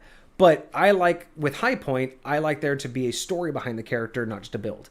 And if you don't have a story that justifies the build, I don't like it. And story, not just a build. Right? Because if you're just creating, I mean, I'm not saying that that's a wrong way to game, right? If you are in a game where it's more about combat, it's more about the builds, that's fine. But that's not what High Point is. High Point is about the story, it's about the narrative, it's about your character development and how your character moves and interacts with this world. If you're going to play a character based off the build and not the backstory, then both of us are not gonna have fun because you're basically this just isn't the place for you to game that. Yeah, like, it just isn't. Because you're gonna play a character, but you're going to build something that is only useful in fights, but you're not really going to get to evolve with the gameplay and with the storyline that you're involved in.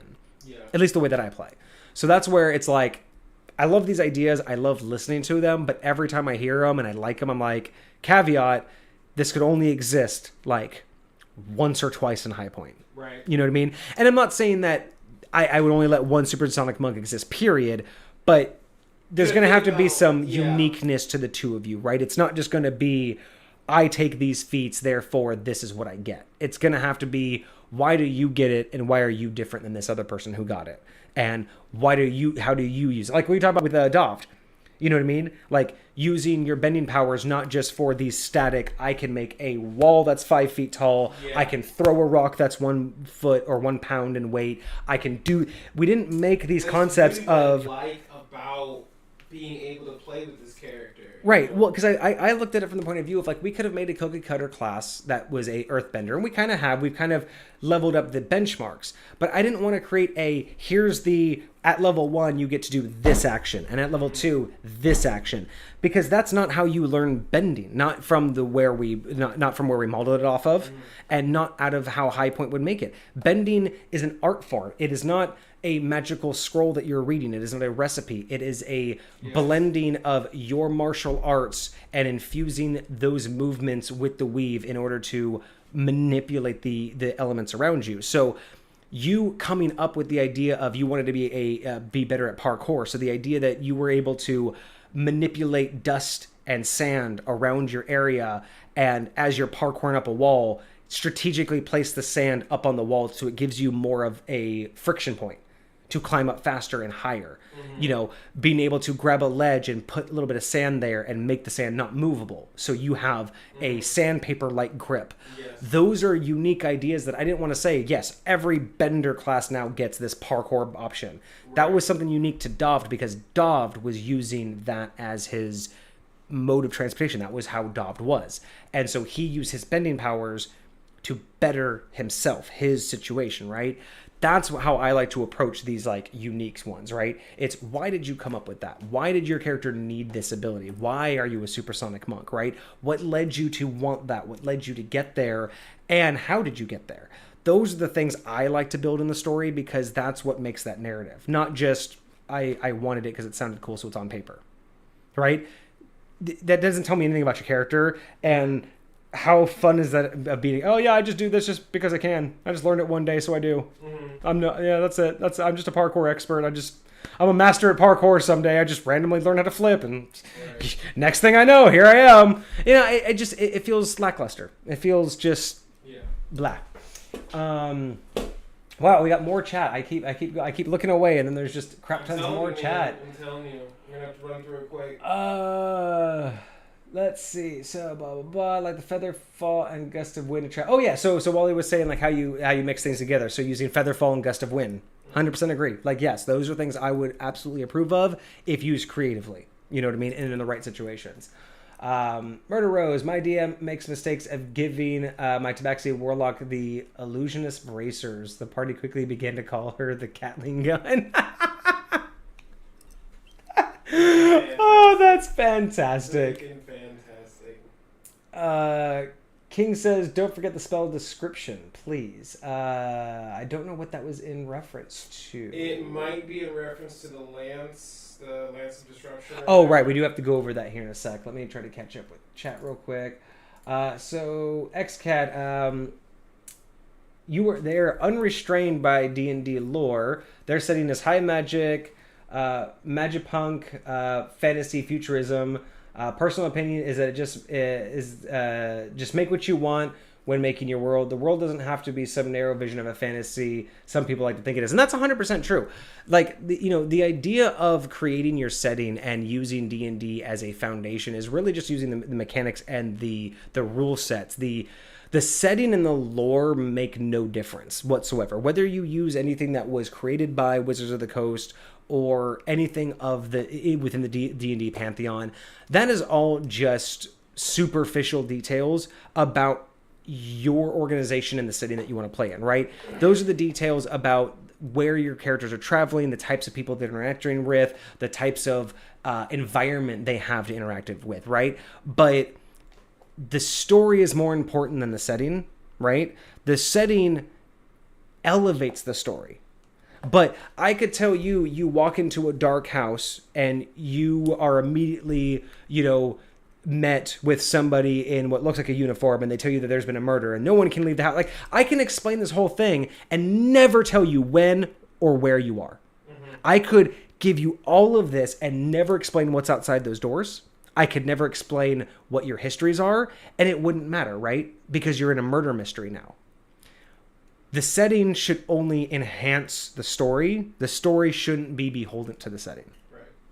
And I absolutely agree. I think that's where Rose was going with, but or where XCat was going with, and I think that that's just absolutely true, is I like the D&D lore. I loved what Unearthed Arcana did. I loved what Forgotten Realms did. And it's just ingrained into also how I wanted to take my original character from my DM's realm into my own realm, right? Mm-hmm. So that was my path. I wanted to keep older D&D lore alive in my realm. Whereas like what what we have talked about before, like I still use crystal spheres. 5e doesn't really have those anymore. Like that's really kind of an old begotten concept, but I love it. I love this idea of how the D&D universe works. I also kind of like the idea that the idea of crystal spheres has been lost to the knowledge of the people that are in present time. So even though people don't talk about it anymore, Yeah, and these are the You wanna things. It's still like, be there. yeah, and so it's like the fact that I use crystal spheres, but other people may not even believe in them. And they're again, it doesn't matter. It really doesn't matter when it comes down to, is the story fun for everybody, I right? like this comment. Let me catch up. So Murder Rose won a race. I don't think it's fair. I have Dimension Door. You're right. That's way too slow. Still wins over the Tabaxi. I'm just saying. So XCat says, oh, you have to jump through a lot of hoops to make max speed. It's silly, fun thing that's possible. Regular Tabaxi is plenty fast. 1,200 feet is just approaching the theoretical limit. Yeah. And again, I think it would be fun to have the conversation of how you could do that. You know, I like pushing the boundaries of those extremes. I just like to also know, just because you can, I want to know how. You know what I mean? There was this guy. This guy on TikTok forever ago, and he just loved creating ways to piss off his DM, right? And so he created what he called a peasant cannon. Interesting.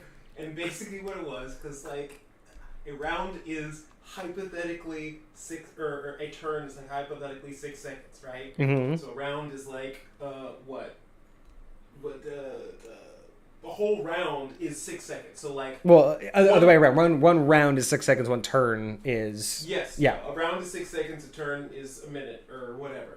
And so what he basically did is he set up like 100 people, right? Mm-hmm. And all he said was, pass this to the person in front of you. Pass this to the person in front of you. Now, if they all get the same turn and they're all in order, like initiative, right? in initiative order, and they start at one and they go to the other. And I remember this. I remember that. I remember how. But see, this is where again, Exactly. this is where you're extrapolating like theoretical on what it says on paper versus what's actually happening. But again, that's where some DMs like the fun of that, and I love playing around with it. But I've chosen to, for the more consistency's sake, to put those limiters in high point. But going off of what Wally says, was it Wally that was saying that? Okay, now I can scroll. Yeah, Wally says that the setting of the world should not have limits in it, but as the DM, there's a set of parameters for your characters at the beginning, and they learn how to exploit and use the world around them to grow beyond what they are to want and will become. 100%. And that's exactly how I like to work with High Point. Is there are no limits, and every player sets their own rules, right? So it's like, if you want to become the richest, that's your now goal. If you want to become the most powerful, that's your goal. I don't set campaign goals in the sense of, you don't strive to win against a battle or achieve something by, you know, going somewhere or getting something. My world is exactly that. You've created your character, and what you want to do will decide how your game progresses, and where you decide to go is what you'll see. But I do agree with that. Yeah, the setting shouldn't really have the limitations outside of limitations outside of what it is, right?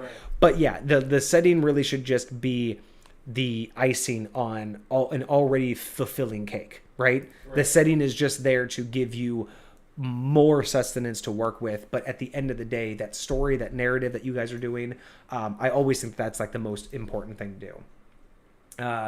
More from XCat. Healing Factor is an easy win superpower. We were talking about superpowers that only require one power, but see, think about how fast your healing factor works. If you were to heal as fast as Deadpool, and you could like regrow your limbs, like, you ever heard of growing pains? Oh yeah. Like, imagine you were like regrowing a limb or some kind of like crazy regeneration, like.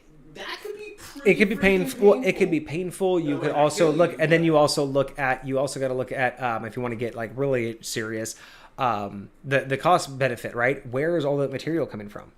You talked about metabolism earlier, but where is this material coming from? You have to be converting other minerals and materials into working and living cells. They don't just form out of nowhere. So ironically, they never explain that Deadpool, like, does that, but where is it getting the energy to do? He must have a huge metabolism, right? Like there is. It's so funny that I actually I haven't really implemented it in any of my games, but I have for a long time been slowly working in the concept of basically like mutant powers. Mm-hmm. So beyond magic, having more of these innate like powers, kind of not directly based off of Marvel and everything there, but the idea behind it, right? Like, is that similar to how you use psionics? Kind of, yeah. Okay. It would be more of a new field of magic that I'm kind of working with, which is more along the line of mutant. It's more of a kind of like how they explain like sorcerers have like a lineage of blood and that's why they can tap into it. Yeah. Almost like that, where it's a actual mutation, but it's a mutation on a deep level that actually mutates your body along with the weave. Like it actually mutates the weave in your body to where it's not really a spell, but it's more like almost like a cantrip or an innate ability. Could these mutations occur in multiple different ways, similar to how devil fruits mutate people in the One Piece universe?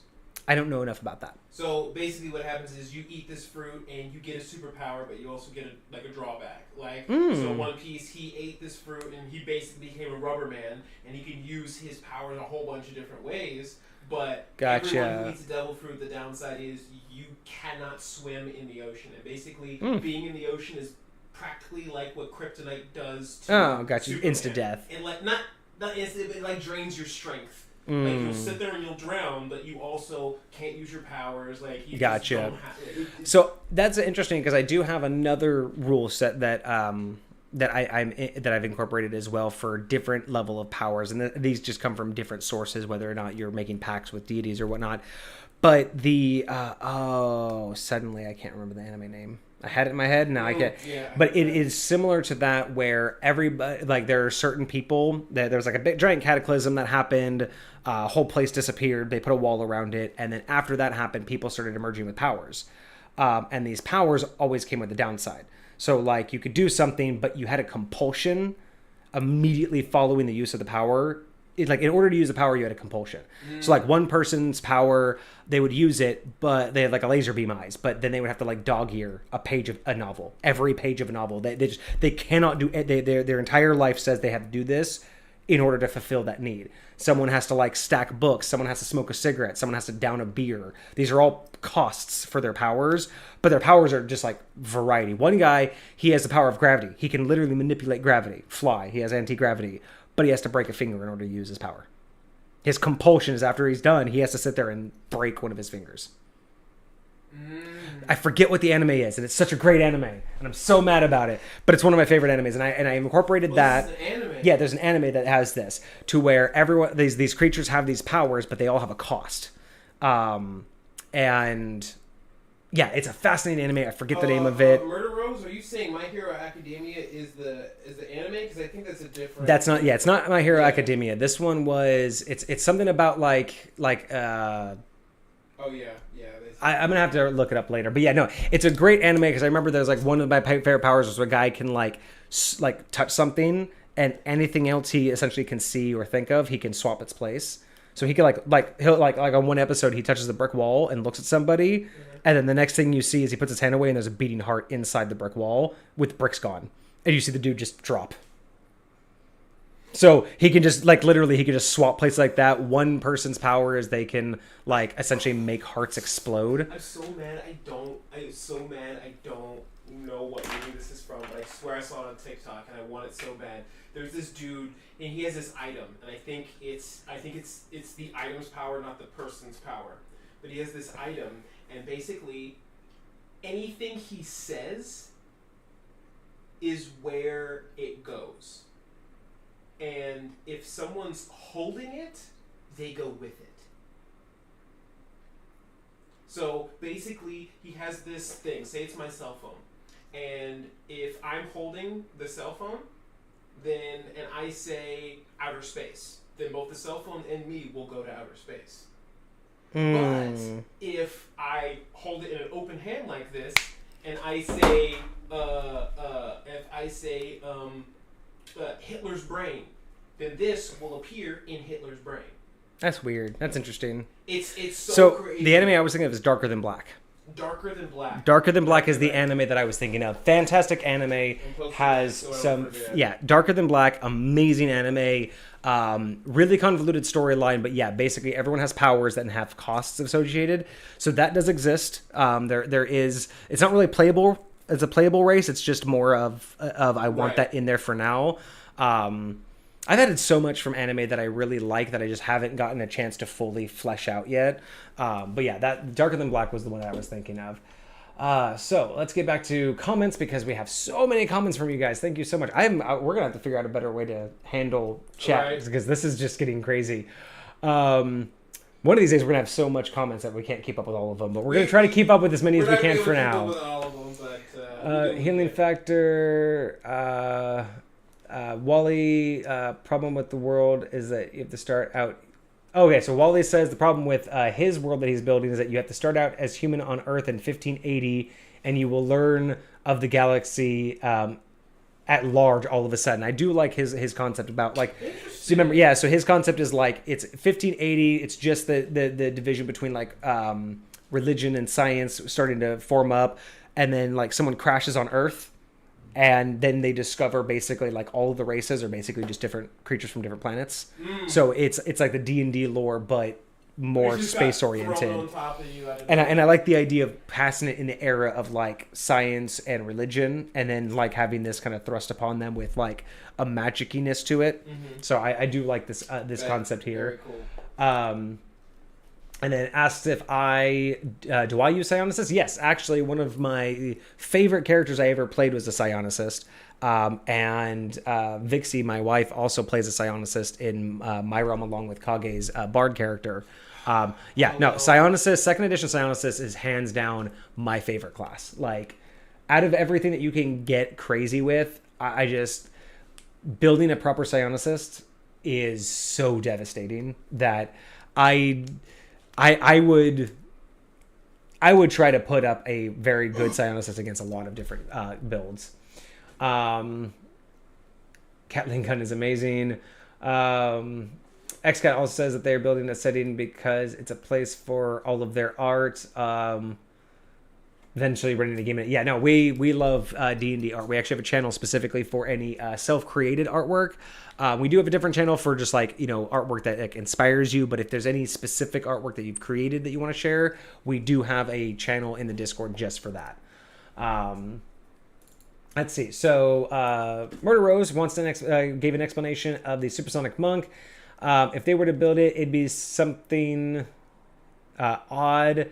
Like they're not actually physically moving that far. They're using their ki to see into like the spirit realm where distances are fractal. From there, she merely takes the shortest step to where she wants to be, not teleporting, more passing through folded space. So almost similar to how using the way through the Never Never works in High Point. With anybody who is familiar with the Dresden Files, you'll probably notice what those are. But essentially, yeah, I actually like that a lot better in terms of you're just running that fast, but this almost like become one with your ki to step into the spirit realm or the astral plane, take a step, and then you're that far. Like Nightcrawler's teleportation, where he just goes through like this split in reality. Yeah, but he's not really like teleporting. No, I would see that is an explanation I'd be so much more down for with that type of like supersonic monk. I would be 100% okay with that idea. Wally says there is a story happening around them. It's up to them to be in it or live outside of it. That's 100% true. Yeah. I mean, everything's always happening. It's their choice to join in. That is a constitution check, in my opinion, restoring a limb or body bar. Oh, so going back to what you were talking about, the healing. Yeah. I like the idea of a constitution check. Yeah, that makes more sense. I like the idea of like you could even add in like constitution check, and every time you fail you get like an insanity point, and every 10 insanity points like you lose intelligence or something. So like every time it happens, like the pain if you fail your constitution, it's just it's literally just driving you mad, and then you could like lose stats or something. Let's see. My Hero Academia. No, it's not My Hero. I know. I remember. Yes. Okay. Yeah. Definitely Darker Than Black. 100%.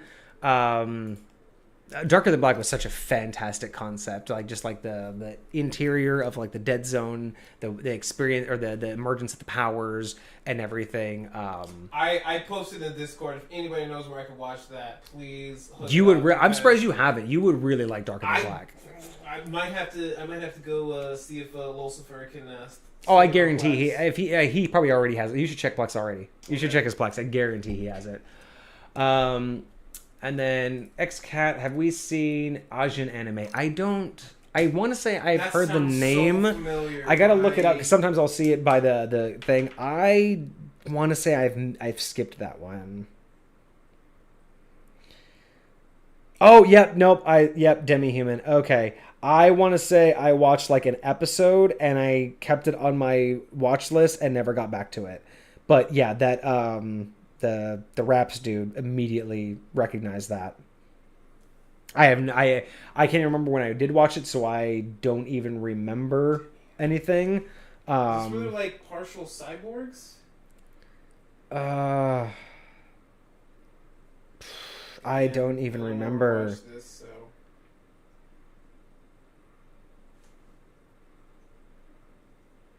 Yeah, I remember the art style. Yeah, because I swear I've been seeing like stuff on like TikTok and whatever else for like random different animes all over the place. So interesting.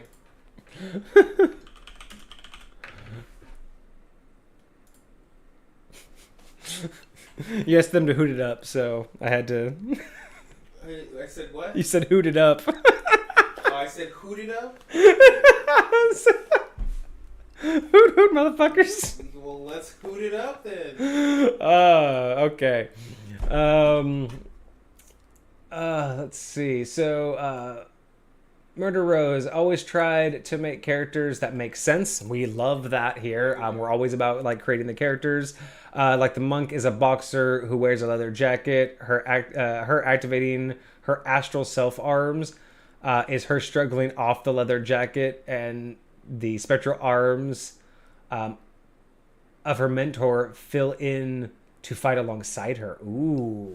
That's kind of cool. That's kind of dope. So, like, you take off the jacket, and the jacket becomes, like, the second fighter? Is that... No, like, the jacket comes off, so it's, like, the arms, like, almost, like, appear up, out, and around the back of you. Oh, gotcha. So that was, like, the cover of it. Yeah. That's really dope. And I like that. Taking off, like, wings come out the back, but... Yeah. I like when people, like, add in those, you know, those, like, little tiny things to make the character more, like, personable. What are... I can't tell. I don't know. Oh, emotes. Oh, is that what it is? Oh, very cool. Oh, that's cool. I didn't see those before. The Loophole King. Oh, those are like his own emotes. That's cool. Ajin Demi-Hoon is a really good story in my opinion. Okay. Yeah, I'll have to look into that and see. I'll have to read up on it more and get more familiar with it. I don't watch as much anime as I used to, unfortunately. I've really dropped off a lot. But that's just life, you know? I just don't have the time to dedicate to it as much. Yeah. Wally says, well, they got to go. They're calling me to log into World of Tanks, and they have advanced to play tonight. Okay, yeah, we're probably actually going to be logging off here. I can't believe it's already 10:30. We're like an hour past when we normally do. Yeah, 10:30. It is. Normally we are done by like 9 or 9:30, y'all. So y'all have kept us going, but we appreciate it. Wow, you can see how good. Drag it out. I'm just playing. I appreciate it. Okay, so Murder Rose says it's more likely she shrugs off the jacket entirely, and then it floats a foot above her shoulders. Its sleeves filled with the two longer arms, which coincidentally makes sense since her mentor was a human and she's a goblin. So it'd be so dope. So it looks like the jacket's like another like creature like hovering above her, but if her mentor gave her that jacket and then like shrugs it off and then it just comes that's back such on, a dope concept. That's so fire. That's fucking dope. I love that. Oh, it was his jacket. That's even better. That's even better. It's like your master will never leave you. His arms will fight by your side until the bitter end. Get the fudge out of here. That is absolutely dope. All right, well, we are past the 3.5 hour mark. It's past 10:30. You have work tomorrow. Yeah. I'm off, but I have appointments and everything. She's a She's a punk monk, and her mentor was Joey Ramone. Why is that name? Joseph Raymond, Joey Ramone. Should I know that name? Like, I feel like I should know that name, and it's late, and I'm just like... He's a singer.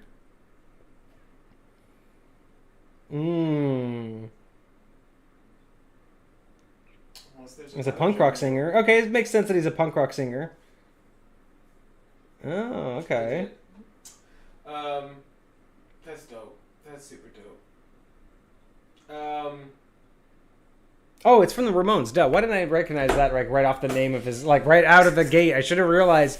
Like, I'm sitting there, like, reading his bio. Like, what band was this dude from? I feel like a fucking moron. Yeah, we're going to end it right here. I'm going to not embarrass myself anymore with that. It's fine. Yeah. I know. Okay, I know who the band is. It's late. I'm thinking D&D, not music. So, like, excuse me. Man.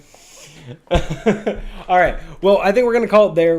This is normally a little bit later than we normally do on Mondays, but it's been fantastic. Thank all of you, all of the new followers, XCat, Murder Rose, King. Thank you guys so much for joining us and being active in the chat. If you liked what you saw and missed anything, or if you want to see any of our previous streams, you can catch us on YouTube at MisfitGamersStudios.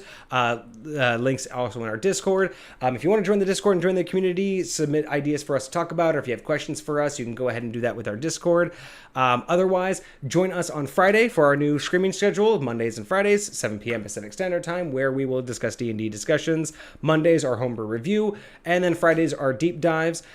This Friday, I'm either going to continue my deep dive and do another part 4 on the origins of High Point, where Kage might have a couple extra questions for me if he's here, and if not, I don't have a backup topic just yet. I'm hoping that he will be here so we can do that.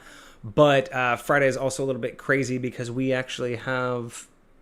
Oh, yeah, we have that wedding on Saturday. So Friday may be a short stream day, so we can get prepared for that. So anyway, yes, join us on Mondays and Fridays for D&D discussions. If you like to watch me play other video games, I do random pop-up unscheduled games on the weekend. So if you do see me, pop into chat, say hello. Otherwise, I will see you on Friday. I hope you all had a great start to your week. I hope you have a great rest of your week. Join us on Friday for more D&D discussions, and just stay awesome. You guys are so fantastic. Thank you all for joining us.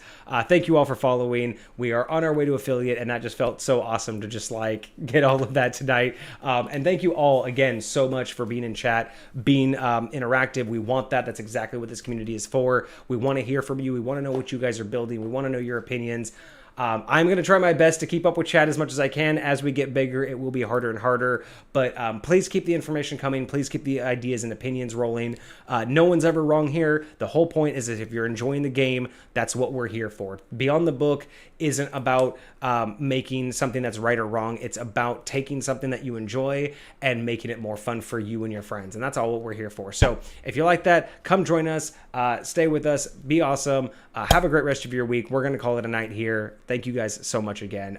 It's been fantastic. Deuces, my friends.